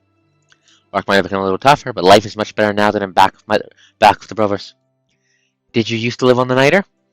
Yep, grew up on the 7th, working on many construction projects with the crew since I was a kid. Ah, we've been busy rebuilding the city ever since the Niter docked. Oh? Are we allowed into the city now? Yeah. Oh, you're worried about the punishing, right? Before the Niter docks, Cologne crew had managed to acquire a few CPF cores and had them installed. And the Paleo crew has grown in number. Didn't you see them on your way here? You mean the Paleo crew just outside the market? Yeah, Paleo is probably the largest. Paleo is probably the largest group under Cologne now. It's still not that big, but all of us depend on them for our safety. Another wave of steam rushes into the stall. Under the stall owner's careful watch, the next batch of buns is ready. I didn't see that many of them. I only saw a handful on my way here. You never know what might happen, eh? Anyway, a secure life like this is more than good enough for me. The woman pulls out a piece of tissue from his pocket, wipes his mouth, well, actually covering my lips this time, and puts on the helmet lying beside his arm. I gotta head back for work now. Enjoy the rest of your meal. Doorway curtains draw open as the man going out passes by another breakfast customer coming in. Okay, morning, Lord Cheofeng. What can I do for you, or would you like something to eat?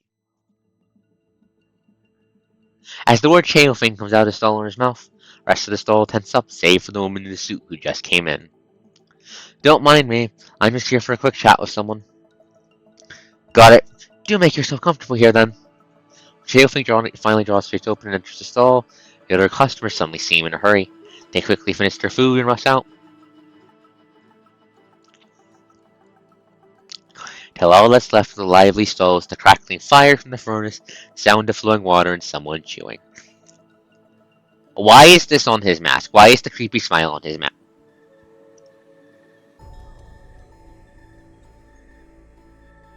Look at you munching on your food. What? Can't even have a proper meal now, can I? You're the one who said to meet in the morning and you're here taking your time eating? Boy, this is good. Cheofeng lets out a deep sigh as he pushes away an empty plate. Bread and coffee for breakfast just won't cut it. Nothing beats what we have in Kowloon. Dung, can we go now? Go, where to? Where else? You're going to make us talk about work here, are you? Is there a problem? We might as well, since you just sent everyone escaping the moment you walked in. Seeing no alternative, Cheofeng does a little stretch and lets the woman have it her way. Alright, so why are you back from Babylonia? For Kowloon, of course. Why do? Did Babylonia say anything? Nothing to worry. Nothing except they want to have their cake and eat it too. Dill Hang gently caresses the edge of the plate in front of her, all the while keeping her gaze fixated on Cheofeng. Kowloon is not their back garden. To some people, the value of Kowloon's vast lands doesn't just lie in its city. But then again, not everyone is on that boat. There are people who are willing to help us. On what condition? That I do not know yet, but the higher-ups have made their intentions clear. Many from Babylonia's conquest care for nothing more than the tea parties after their routine meetings on Friday afternoons. For us, the goal of politics is the survival of humanity and Kowloon's future. For you? For you, even through Cheofeng's mask, you could sense the sarcasm in that tone of voice. Not you? That's unfortunate. So weren't you the moral vacuum? So you weren't the moral vacuum you are now back then when we worked so hard for our dear Villy on the Niter? I'm no congressperson, though. Now I have but one goal, to ensure the survival of the last of Kowloon. We cannot count on any promises made by outsiders. We only have ourselves to trust. I assume I'm included in the we you speak of? Sure, if you want to see it that way. That's a no. Looks like I'll have to prove myself. Du-Hung takes out a document from her suitcase and hands it over to Cheofeng. What's this? Take a look. Another surge of heated vapor rushes in. Without the lively interaction of customers and staff, tense, oppressive silence takes over the space. When Cheofeng finishes scanning over the files, he breaks the silence in an even more depressing tone. Is this for real? Sure, have I ever lied to you? Where'd you get this? I've got my own intelligence network, like how you have yours. The information on this document originated in Kowloon. And I guess there must be an all-knowing operator in Kalung now.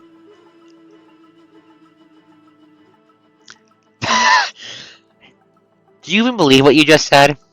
What? There isn't a soul now inside the sticks except those in the observatory, and they do nothing but watch over the graves. You've met them. I have no business with them. They rejected us right off the bat, so I refuse to try and suck up to them again. Okay, the grave. Well, give me a second to explain.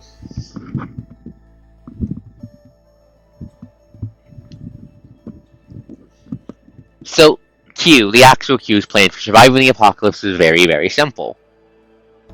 I mean, let me explain what the graves are first.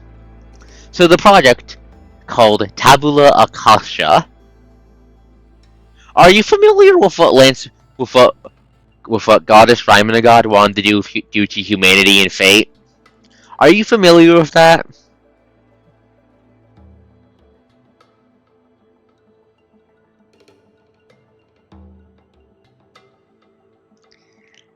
Yes, it's a mix of that and the Matrix. Their plan is to basically just hide in the computer and just try to survive there. Because Q thinks the world is doomed.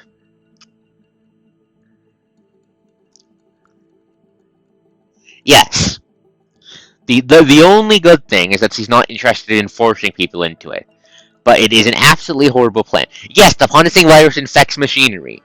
I have said that is asking for the virus to creep in, infect the computer, and do horrible things to them all. And as for the real Lady Q, Geofeng hesitates for a second before continuing a decisive tone. Disappeared a long time ago, right? After what happened at the Metropolis, no one has ever seen Lady Q. Oh? Before Duncan continues, the curtains are drawn open once more. A Kaloon crew member barges into the stall. Cheofeng closes the files in his hands without a word. Lord Cheofeng! Slow down. What's going on?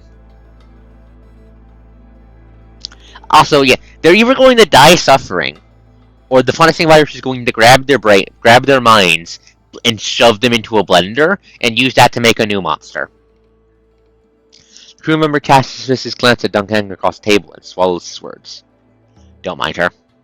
Some of our guys on guard will stick caught someone trying to board the ship right by the third gangway.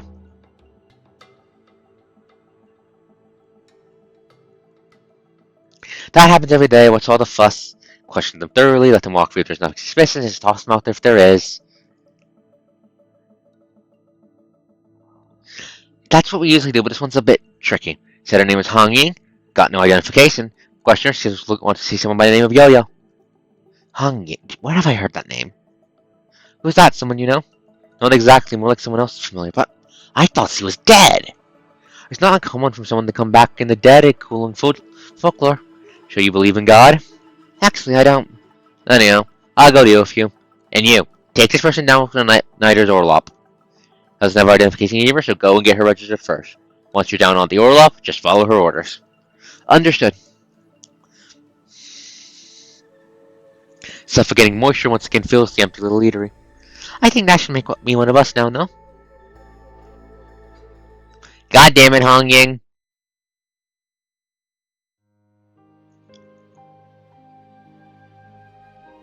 And it makes it stall at the Colon Crew base.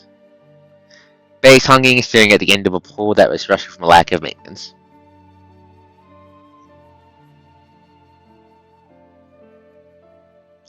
I mean, a lot of people have been trying to go to the punishing virus instead. It doesn't usually end well to them, but I do find personally myself more value in valuing yourself over a deity. But anyways, it's okay. It's okay. It's okay. Head pats. It's okay. It makes a stall at the Cullen Crew base, hanging and staring at the end of a pole that has rusted from a lack of maintenance. Or reminiscing all that's happened over the past 20 years.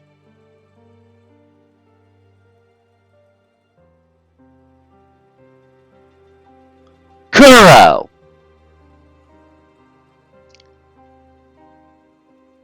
Yeah, I appreciate the attempt. More seriously, Kuro, you can't just casually drop a fucking timeline drop like that. Fuck you mean 20 years? So, okay.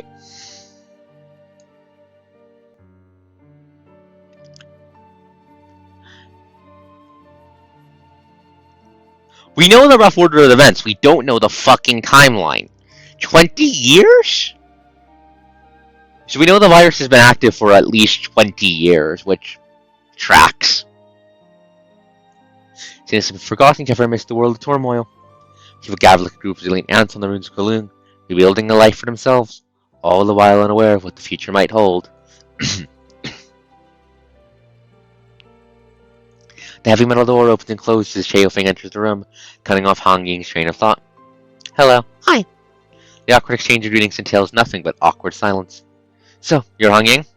Correct. I used to be dancing the matter, but I attempted to assassinate the leader, but failed and died. Han Ying nods in silence.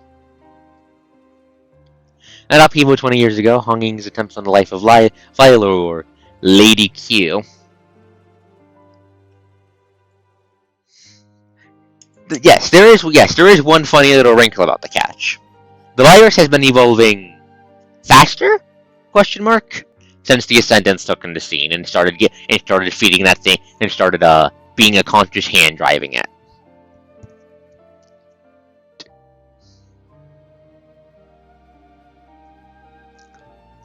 Not upheaval 20 years ago, Han Ying's attempt on life of Viola, or Lady Q, was not of her own volition. At least in that moment, the truth was only a secret between her and Yaya. I just think that's too late now, but I just want to express that at the time I did not have a choice. I know. We got to the bottom of that, and Yazi has told us everything. We got it a few years ago, but judging from your reaction, none of this is news to you. I came across a traveler outside the market and informed me of the current state of the Niter in Kowloon. Everything is as you see it. Xiaofeng nods. So, from what we knew, the mechanoid by the name of Hang moved her collar without permission and died 20 years ago. Yes and no. Yes and no. The end goal of the Ascendant is not infect all humans with the punishing virus and kill them.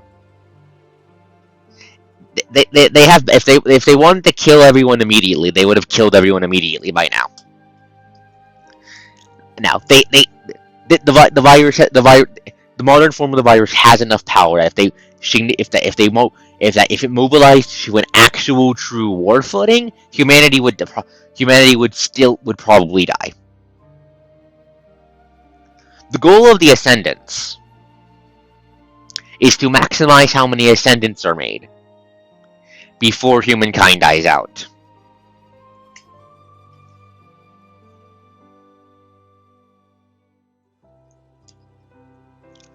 Because the main source of Ascendants are constructs, aka uploaded humans.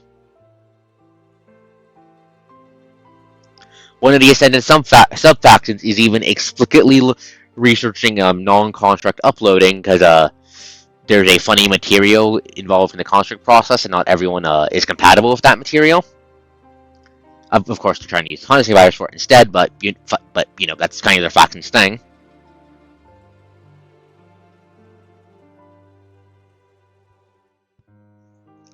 Kinda.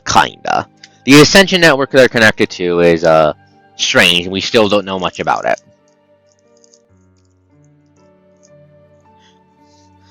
No mechanic could survive after enduring such a powerful shock from a pulse. Indeed, I've had the same thought myself. Not necessarily pathetic. The two things that make an Ascendant are A, the punishing virus in their bodies, and 2, the connection to the Ascension network. The only reason we haven't had any full-blown human Ascendants is that the punishing virus fucking kills humans. Humans die. Humans don't survive infection. Considering what the punishing virus does to machines and how it alters them, I theorize it's because the human body simply can't survive the punishing virus trying to change the human body. So as a result, humans die. And then more recently with the evolution of the Red Tide, you just have the punishing virus going, fuck it. If I can't use you directly, I'm just going to melt you down to Red Tide goop. Be goop.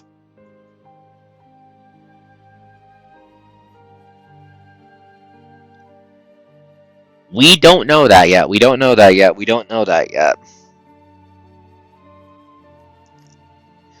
We don't know that yet, but it likely involves turning their attention to the awakened machines, because they can just build more awakened machines. And we know awakened machines can become ascendants, because the ascendant that is responsible for the red tide existing in the fucking first place, and all of its bag of horrors, was a goddamn awakened machine by the name of Gabriel. I hate him. He's dead.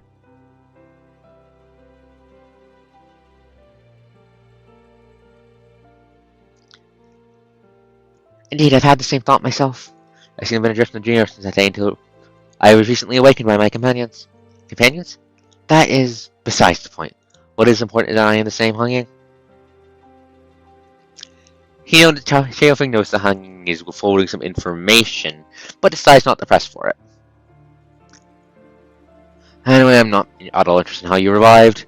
Nothing seems impossible in this stage and time after all. All I need is why you have returned to the Niter. May make sure you will not pose any danger to Kalung or to the Niter. For Yoya. Hanging answers without the slightest hesitation. I came back to fulfill my promise to Yoya. You mean Pulau?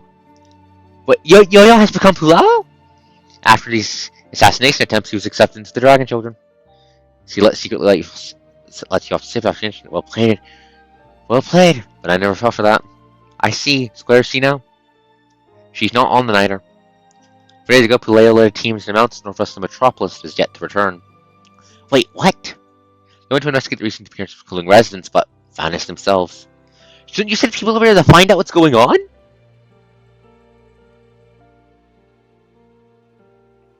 Startled by her question, Xiaofeng pauses and muffled noises by the port suddenly grow audible.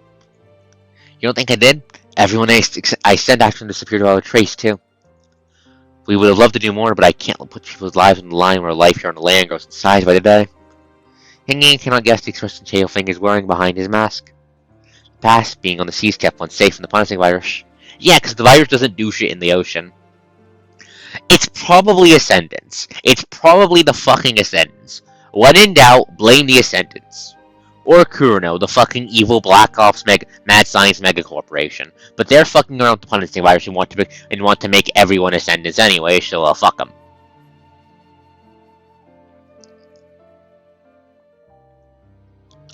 In the past, being on the sea, yeah, you're living on land, making supplies, and see if they got for overseas trade. Or somebody you're on the ship, it's just a drop in the ocean for Kalung. In this lonesome city, every Kalung soul is worth saving. Oh, why? The coast likes the ocean. Coast likes the ocean. Ocean pretty, ocean comfy, ocean good for coast. Water nice. Apologies, but knowing Yo-Yo, I guess you would do the same if she were in your place. Your understanding is greatly appreciated.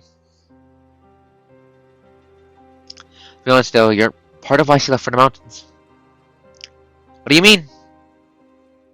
First left her teams made a trip to prison to see the mastermind behind the assassination. Attacker by the name of the Cradle. Those fucks again.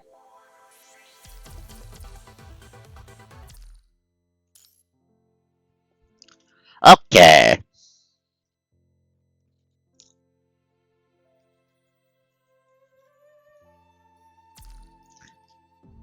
No shinies, Does damn the it. future you envision include you?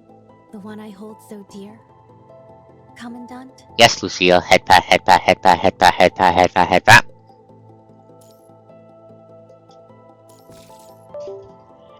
Mouse.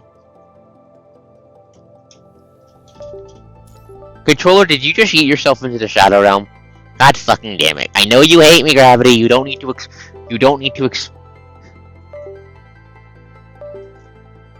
Considering how Lucia yes, it is a very good question.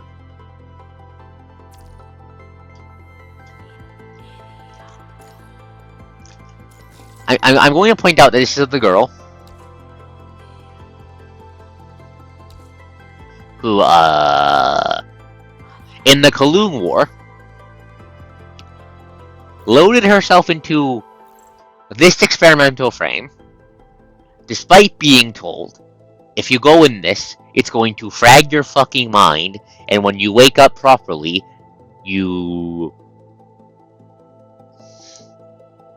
will not feel like yourself. Your memories will not feel like yours. Complete another, basically, depersonalization. She did it without a fucking second thought. Thought.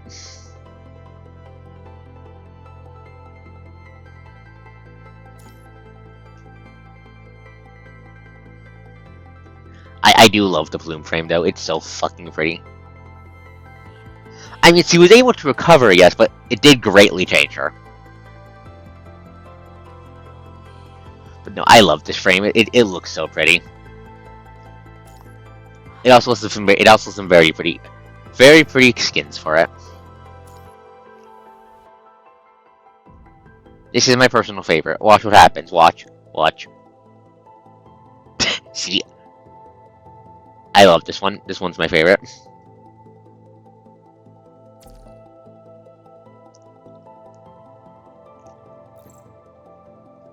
This is not the default coding for this frame. The default, where is it? This is the default coding of the her newest frame. Hopefully, it doesn't frag her brain again. Tummy.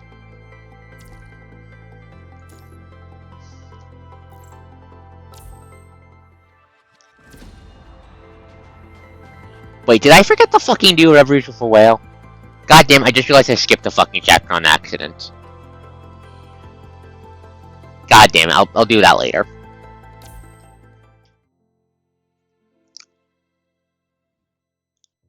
Understandable. Girl down bad. Anyways. The coach will be right back. The coach needs to use the ladies' room and acquire a snack.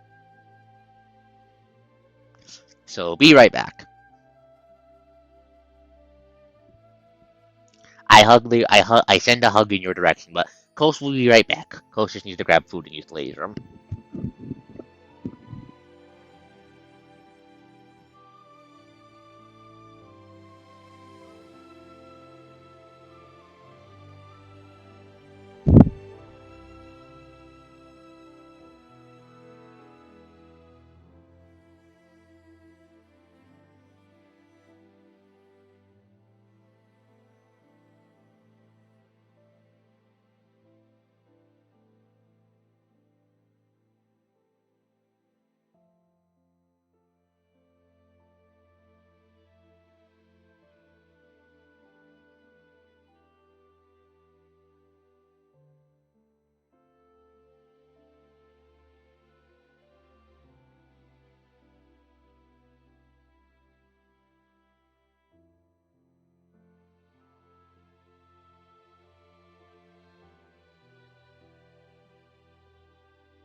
Host has returned.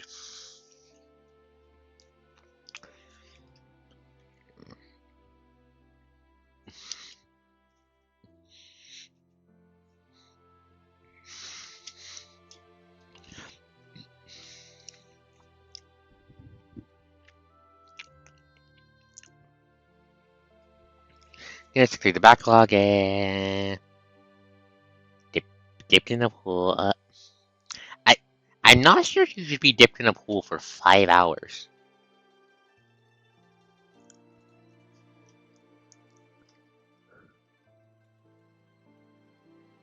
It's fine, Zana. It's fine, Zana. I appreciate the effort.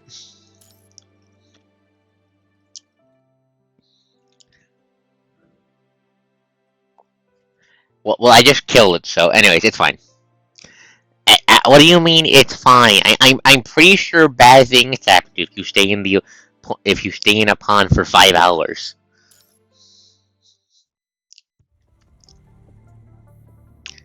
At the least, imagine how good dry fluffy blankets feel. Imagine how good dry fluffy blankets will feel though. Water is good, but imagine dry fluffy blankets. But why? Is he still alive? Leo at the time, Violer wanted him alive. The incident, all the Ukrainian members of the ship were caught, save for the few associates who committed suicide. What?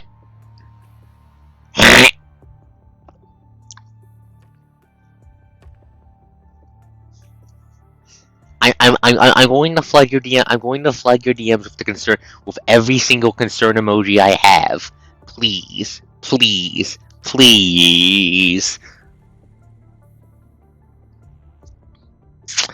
That is an understandable reaction. What if you flip over? What if you flip over? After the incident, all of the Kratom had infiltration. Viola asked us to imprison them, but never to execute them.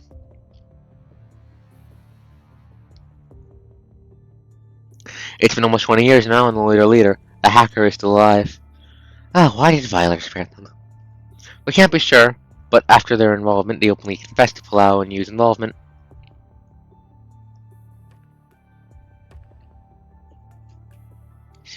I'm going to flood your DMs with concern emojis, or this fate cannot be prevented. It is preordained by the fact that I care about you. Thank you, thank you, thank you.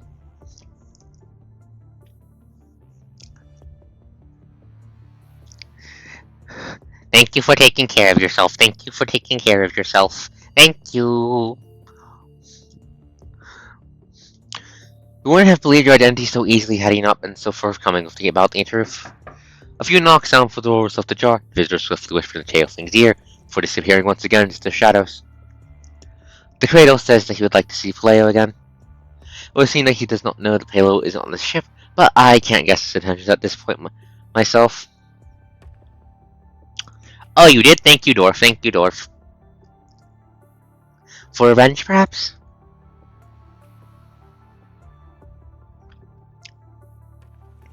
A machine is always going to be a machine.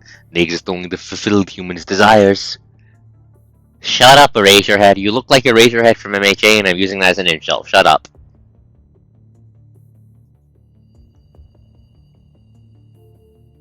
Take care of yourself, Nana. Take care of yourself, Nana. I command you. This time, we must take back what we lost from Violer and more. Think and remember why you exist. I hate that guy. I hate that guy. Hit that guy with hammers. Hit that guy with hammers. Hit that guy with hammers. Head pats, head pats, head pats. Yeah. Hit that guy with hammers. Push that guy into the ocean. Let him drown. May I see him? If Yo-Yo says something he'd said, then we should be able to get some clues out of him. Yeah, beat that fucker. Beat that fucker. As if pondering the idea posed by hanging, Tailfling grows hesitant, something that rarely happens to him. If you so insist. Thank you, but I make no guarantee that he will not be getting anything more out of him since you were the one who thwarted his plan 20 years ago. The guy is well aware that he doesn't have much time left. Tailfling gestures for hanging to follow him, and together they leave the secret room of the Kowloon crew.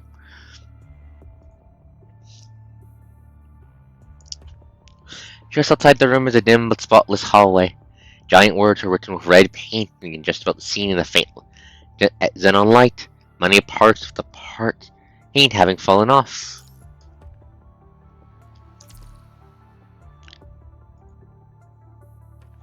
It's probably the Ascendants again! When in doubt, blame the Ascendants or Kurona. After passing through the well-lit deck, Hanging follows Shaofeng down to the gloomy prison ward. He's spent years living on this ship, but never once has he been this deep down. Oh hey, the Coast knows this place. The Coast hates this place. The Coast got shoved here once it sucked. Except for the flickering signs in the corners, the only source of light around is the faint light coming off the lantern in Shaofeng's hands. Light from the lantern traverses the row of prison cell bars, casting lines of shadows on the back walls of the empty cells. Vanessa does not get up to Kurano or Ascendant level shittery, and that is not what she is. I throw rocks at you. This is the prison on the Niter. Correct, though many prisoners have been released since we docked. Criminals, the worst offenses have all been thrown overboard, so the ones left in here are nothing more than petty thieves. It doesn't hurt to give them a second chance after teaching them a lesson. What if they revert back to their old ways after being released? Well, we don't keep loafers around. No death.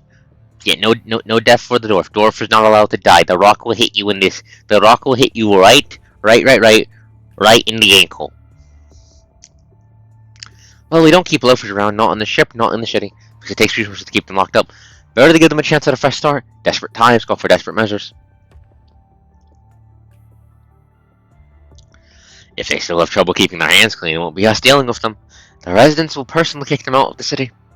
Anyway, no crime in this world is unredeemable. And we're here. Before them stands a metal door different from the rest of the cells. Shaofeng places the lantern in his hand and carefully opens the lock on the cell door. Ah yes, low-tech solutions to keep the hacker in a box. I'll be on the watch in the control room next door. There are no electronics within reach since we've got a hacker in here. If you need anything, just yell. The heavy door grinds open slowly. Hanging walks in without any hesitation. I said I wanted to see the kid, didn't I? Now get this little... A faint ray of sunlight slipping through the portal into this pitch-black cell gives the convict a chance to make out the face of his visitor. Hey, fuckboy! Hey, fuckboy! Fuckboy, what do you think? Fuckboy, what you gonna do? Oh, it's you. I see you remember me. Of course, I see you haven't changed one bit over the years.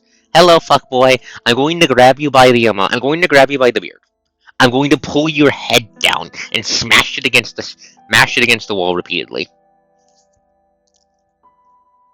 Time has taken his strength and looks and changed his voice, but the cunning tone in his words remains unchanged. Hello, fuckboy. 24 long years have passed since House and I left nothing but a body of old bones. You, on the other hand, haven't aged a day. And I see you got a makeover, huh? Okay, she's a literal robot. I would not be surprised if that was magnetic. I wouldn't be surprised if it's magnetic. It might be magnetic. I'm blaming magnets. When in doubt, magnets. Or it's literally part of her body. That's also an option. That might just literally be part of her body. She is a robot.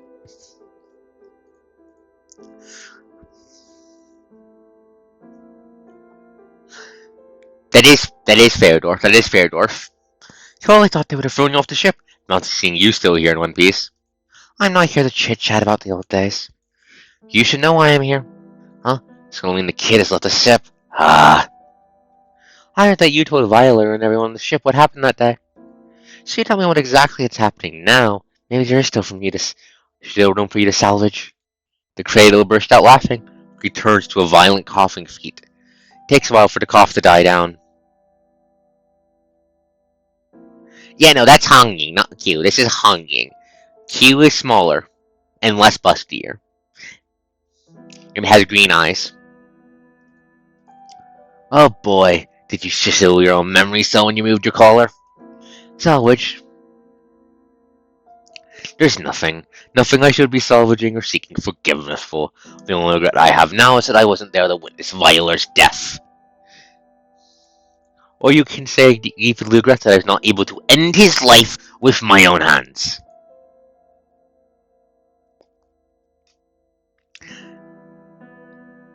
Robot. Robot. All questions filter for the answer. Robot. It is obvious that the cradle is intentionally provoking and aggravating Honging. That is truly unfortunate. What was that? I guess you only carry the regret. I guess you can only carry that regret with you to the grave. Must be an insufferably painful reality to live with. Mere meters between Honging and the cradle is the boundary between two vastly different worlds.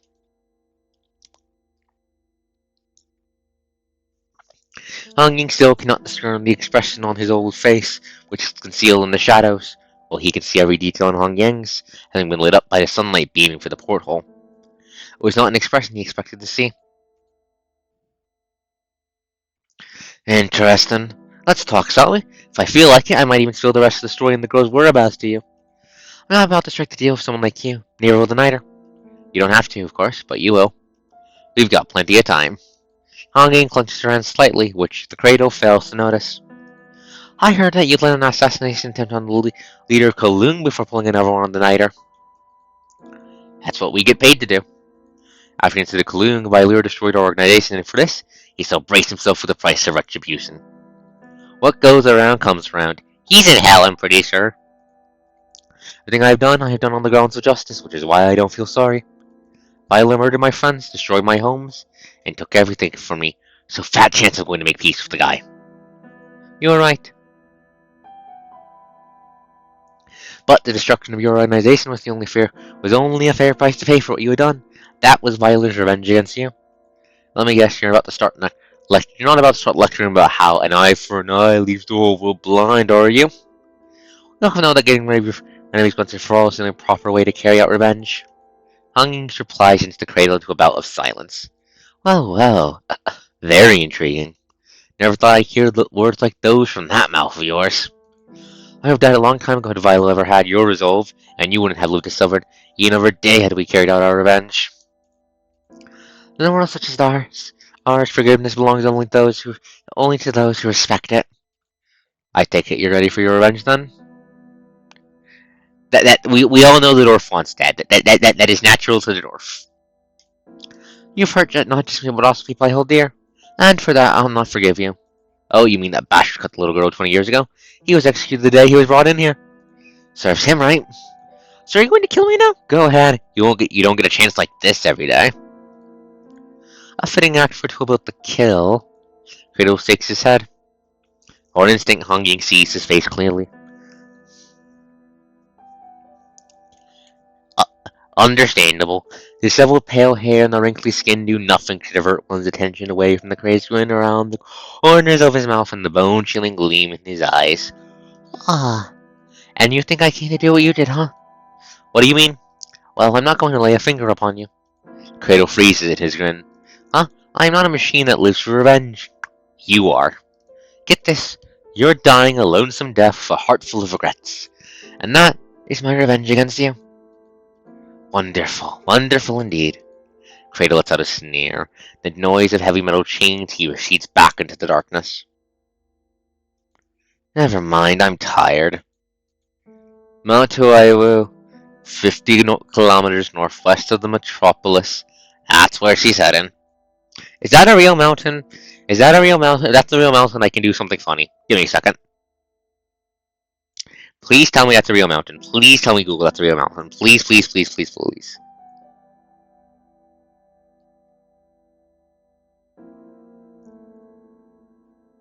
Mount Huayu.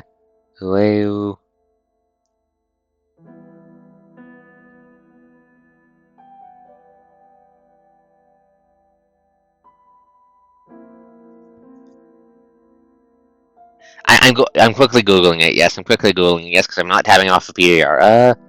Okay, no, it appears to be a fake mountain, a fountain, a faken, not the existing IRL. So I can't use that to pinpoint Kalung's geography. Sad. That's what she said.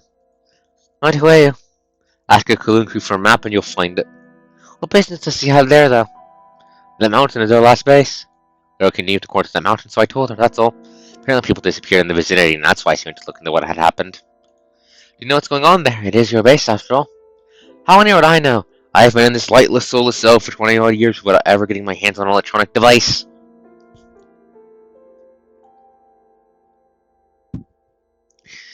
Maybe not the entire road, but a good chunk of it. But I guess this is revenge being done right, no? You, the leadership, are all still here, right? I told you. Neither I, nor the Knighter, nor Kaloon will give in to your demands. So are you still going to insist on your revenge?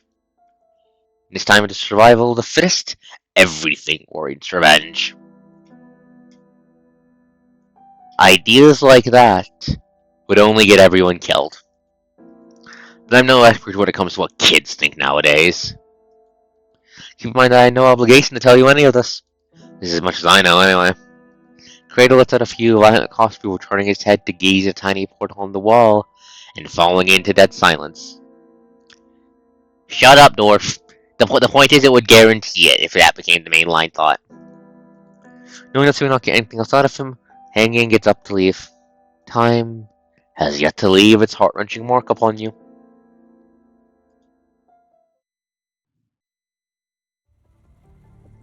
So, no, the namesake Kaloon. The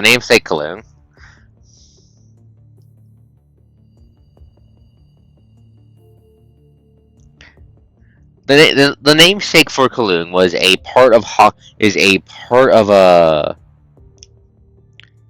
fucking what's it called again? Hong Kong, which might fit. Which I'm not sure if that fits with the whole ocean thing. The vibe we get is that Kaloon, the city, is literally out on the ocean, but Hong Kong map.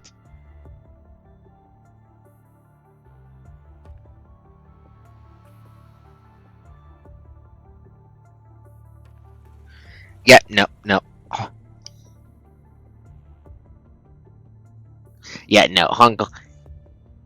I don't think Hong Kong would fit. I don't think Hong Kong exactly would fit because there's just a river separating it in the mainland from what I can tell according to Google. Yes, Hong Kong is right near the ocean. Kowloon, the city is and this is supposed to be on. I will throw Google Maps at you. Point is, it's close enough. Point is, Coast thinks it might be close enough to this to dry land. Basically, I don't think it's punishing by proof is what the Coast was trying to say. So, I don't see a reason to doubt them. You're going to trust her? Do you have a reason not to? No. There we go. Let's go. We've got things to do. Don't worry. I won't go too far. Everything so far is still going according to plan. A plan, huh? It's nothing more than a high-stakes gamble.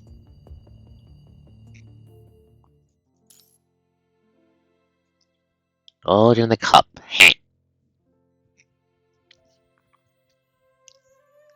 Heads up, this might be the last one for the night. The coast biology is being rude.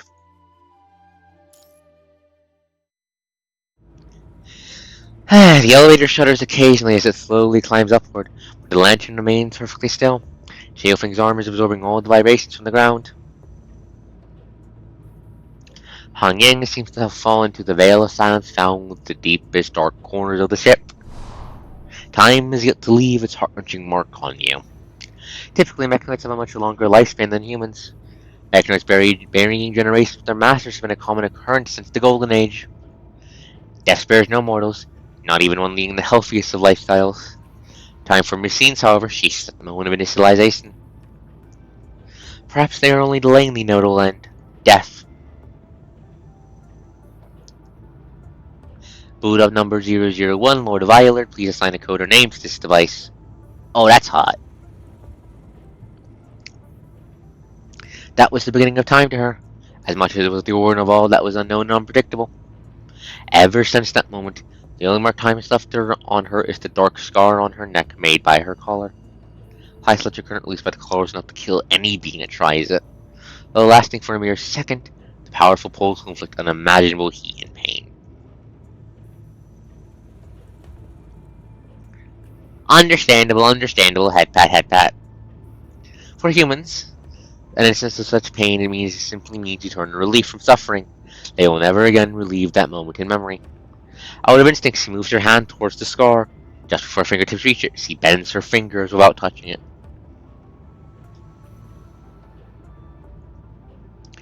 This is no doubt the only mark that time has left upon her body.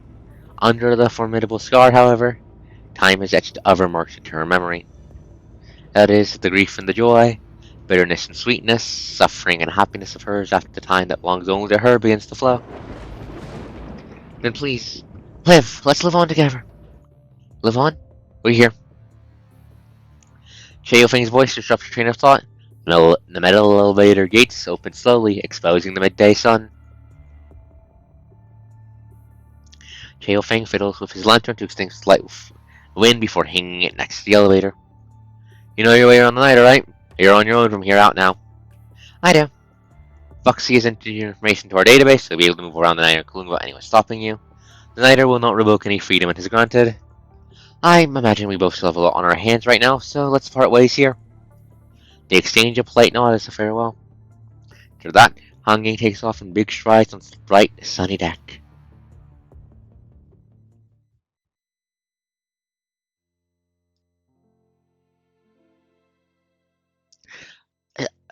Rest well, Lauren, rest well, Lauren, rest well, Lauren.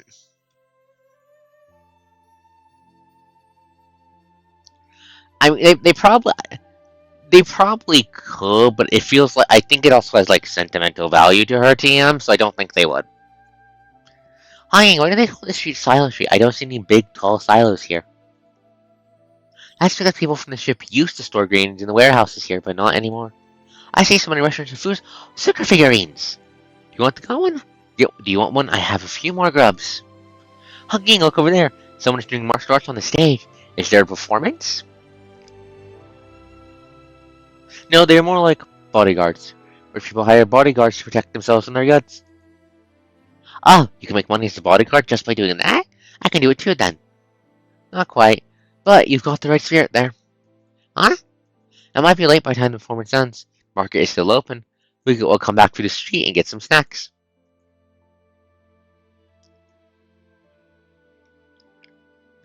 First time you let here, pickled vegetables, newly opened jar. Sun over the sea shines beautifully down, stretching her shadow across the deck. Or if she's taking life in stride or stumbling, as if she is silently telling their stories on the stage of life.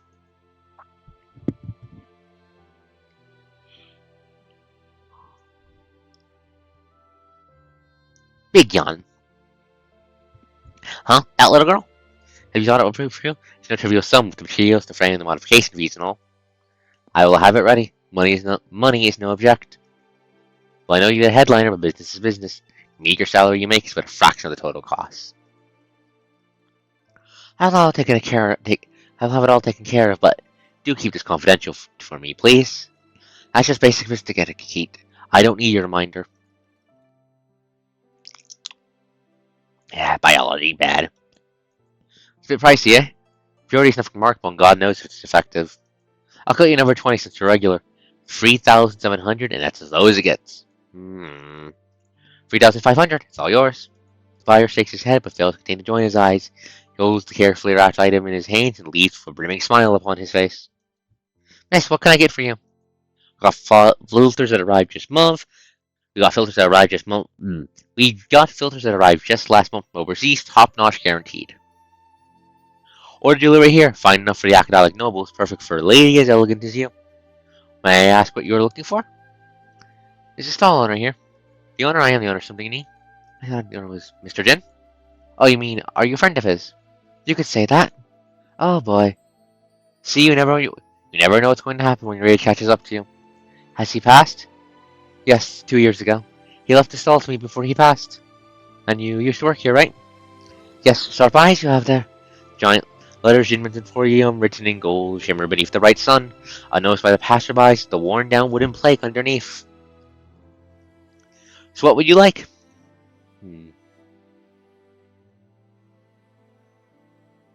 Snacks! What kind? Let me think. Fried meatballs. Okay, it's a lot. Can you finish it? Of course, I'm so hungry I can eat a whole cow right now. Eat slowly. You don't want to end up with a stomachache. I was super tired, though. You like being up on the stage? Yes, I helped with moving some items, but I liked it. One day I'll be like you, Hunging. I'm going to shine like a star on the stage. How's everyone doing tonight, by the way? Good? Bad? Ah, petals fall on pale house light, sweetest sleep on a weary night. Fleeting spring moons evading our grasp.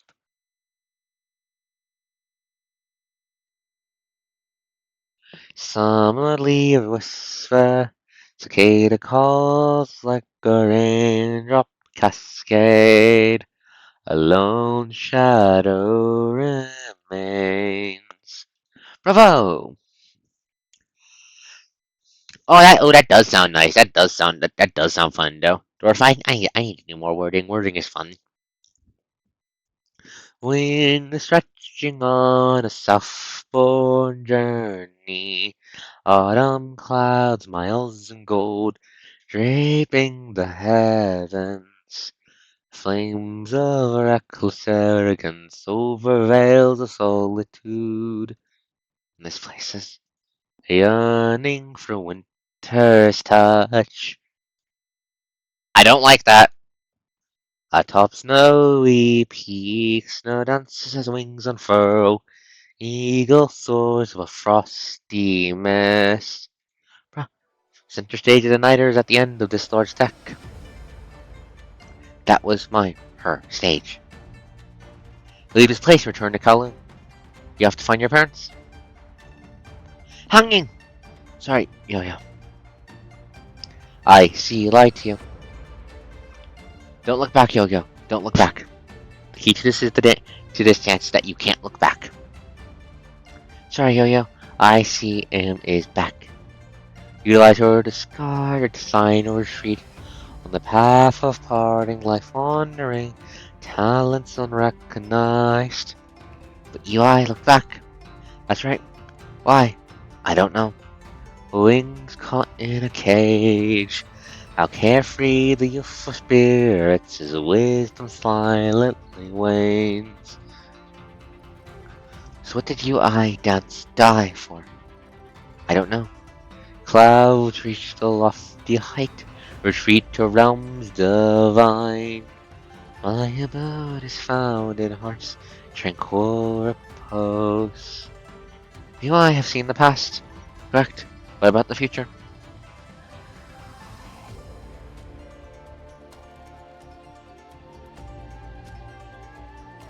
Back. You've been here all along. Me. It's been a long, long time. You don't dance anymore. Yes, it's been a long time. You should know that I left this place long ago. But up on the stage, you're still in your element. What is the last line? You don't know? It's written by a Konglu poet from the past. No, I don't. The stage isn't here for me. The stage only has meaning because of the audience. Just like the stage, lyrics are meant for you. So what is the last line?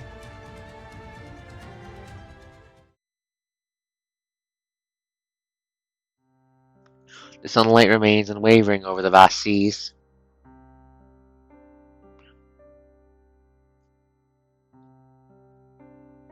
Roam once again the mundane sea of dust. Giants battled, flesh devoured. Sand agreeing algae in memory of souls long gone. A figure next to the rundown stage leaves behind a soft sigh. Everything seems to have changed completely, yet nothing seems to have changed at all. The Nighter still carries a dazzling array of goods, old and new. Much of what she recalls new, however, has already aged and weathered in reality. Even the stage she once stood upon has not survived time's relentless siege. Hanging walks forward with determination until she finally finds herself standing before the home she once knew so well. Sorcy and Puleo saved their most treasured moments from her memory. Despite someone's obvious efforts to keep it tidy, neither did the small hut but managed to escape the erosion of time. She holds on to the rusty handle but does not open the door. Rarg! Giant buckle mechanism was over towards hanging from the side of the hut. Una! Ka! I'm back, Una. Hanging gently pats Una's rusty exterior as he takes a good look at her long-lost friend. Ka! Have you been guarding this place while I was away? You did well. It's not your fault, I know. She left without you. It's only because she never wanted to see you hurt. And what happened was my fault, not yours, Una. What happened to Yo-Yo was my fault. Hard. No, stay, you know. Una nodded past the faded pink ribbon in his hands to hanging. She used to squat by the door of the little lodge. This is Yo-Yo's ribbon. Arg, arg. I see. I promise I'll bring Yo-Yo back intact. Hanging ties ribbon back onto Una's mechanical arm and retreats back into the alley. She never opened that door.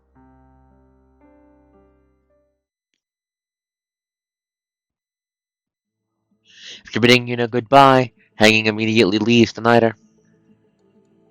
No, she's not dead. She became a construct. She's one of the Kowloon constructs now. And she's currently vanished because she and a couple others went investigating why people were going missing, and then vanished. The Kratos' words hold true. Yo-Yo should be in the mountains at that particular coordinate. Hanging can think of anything that can hardly think of anything that could possibly put Yo-Yo in a pinch. But whatever it might be, it's besides the point now. Hello, Hanging. Hello, Hanging, is it?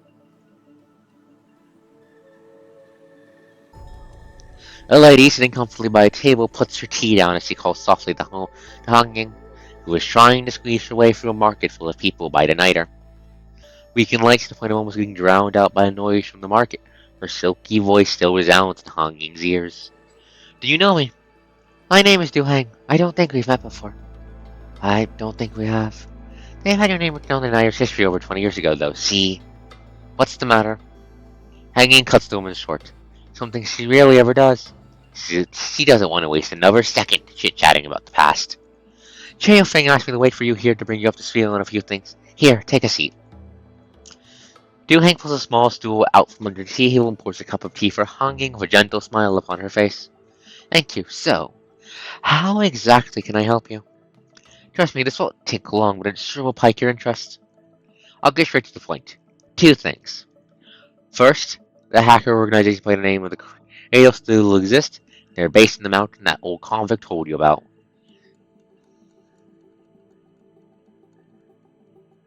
Secondly, the Kratos currently has control over a very complex composite technology that is able to manipulate low intelligence mechanoids. But, fortunately, it's only just some low-level tech. Wait. Mechanoid controlling tech? Oh, that explains why Nanami is going to show up and kill those guys, isn't he? It's obvious that Palua went to the base Cradle, but according to our intel, they shouldn't be a threat to her for the time being. The convict on the ship didn't mention these. He's been locked up for 20 odd years now, completely cut off from the outside world. In all likelihood, his people probably cut him off a long time ago. People deviate from the path they set out on. Happens all the time, no? You said they control these mechanoids, which means the Cradle was the one controlling the ones I met in the auxiliary town before. Correct. After you arrived on the niter, we received a report on that, too. From the agents we planted earlier. What about after? Well, what are they after? Viola is dead and Metropolis is in ruins. Could it be purely for revenge? You'll give yourself quite a headache if you try to understand the mind of a hacker. Nothing they should do comes across as a Nothing they do should come as a sock. Du-Hang, you're stupid. Du-Hang takes a sip for bitter tea. You don't seem so pressed for time. As I said, Vallejo isn't in any danger for now. A few more sips of tea won't change that.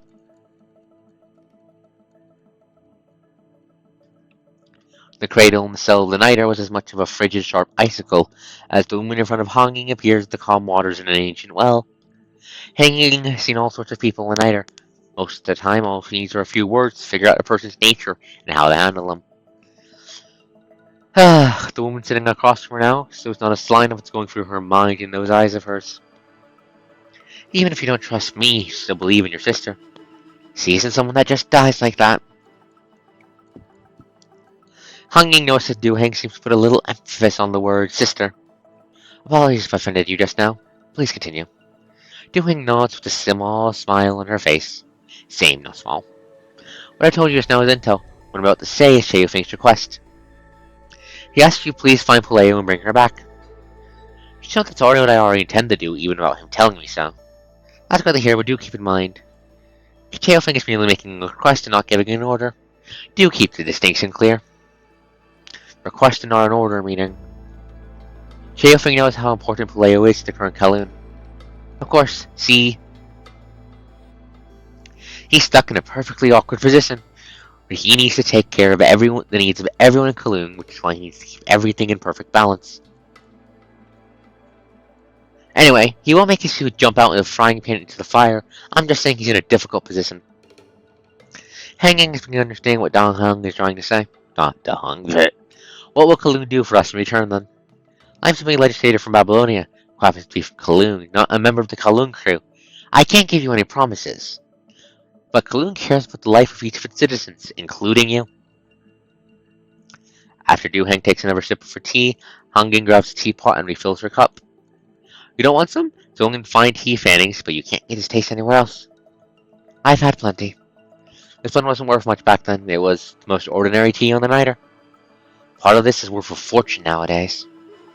But you don't look like someone who's after wealth. Money can buy you a lot of things, but it's true that neither of us are people who care much about it. Duheng holds her teacup at her lips and looks at Hanging with a smile. I'm not a human. I'm sure Chaofing has told you this. Of course, Chaofing is very thoughtful and plans for everything meticulously. Not that it matters to me, be it mechanoids, constructs, or humans. All I care about is what they do. Tell me, do you believe in God? Duheng suddenly changes the topic. I'm familiar for Klingon mythology. Which kind are we talking about specifically? Any? I can't say I do. Or can I say I don't? All I can say is I've read many explanations discussed of the legends. And I guess I am not ready to believe in them yet. Good. Humans believe in God because humans are flawed. God was conceived to make up for those flaws. I can imagine Orin wanting to throw a brick at her. Ah, but perhaps even God himself is flawed. You really are unique for a machine. Philly's skills truly are extraordinary. It's not Violer. Failure did not make me who I am. Certainly, Philly did not die for others, nor did he live for others. I meant to say you really do stand out from the flocks of machines we usually see down Kaloon streets. Let's end our chit-chat here, then. Your friend has been waiting for you outside the market for quite some time now. Thank you. Don't mention it. It's my duty. Sir, another pot of findings, please. The market is still filled with people coming and going. The slender figure once again sits alone in the tea house. Duheng gulps down a cup before staring at us at the bottom. Across the table rests the cup she had poured for Han Ying that has already gone cold. Ah. You gotta drink all there is in the cup if you don't want to die from thirst.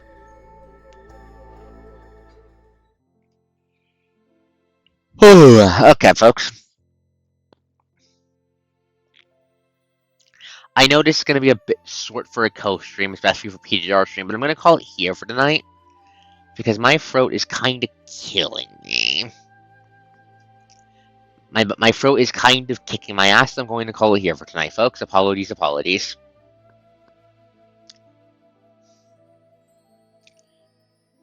I think all the voices I tried to do today might have worn it out a little bit. That's unfortunate. Hopefully my throat feels better in time for Minecraft. How many hours is it now? 8 plus 20 or so hours. 20 or so hours, yeah. So I will be calling it here for tonight, folks. Next time I am live, it will be with more Meatball Craft as we continue advancing and progressing. I did. I grabbed a little I grabbed like a little cough drop tube because they're out of the big bags I normally buy, and that's already, and I've already burned through that. Unfortunately. Because the coast does not just treat talky achy with cough drops, but also I do have a bit of a what's it called? Acid reflux, I think is the proper term. Stomach is a dickhead, and occasionally I get a little bit of acid in the throat, and it is very uncomfortable. Biology bad. Anyways, see you all later. Have a good night. This is ArkosDawn, the coast does the most. Signing off. See you all next time. Bye!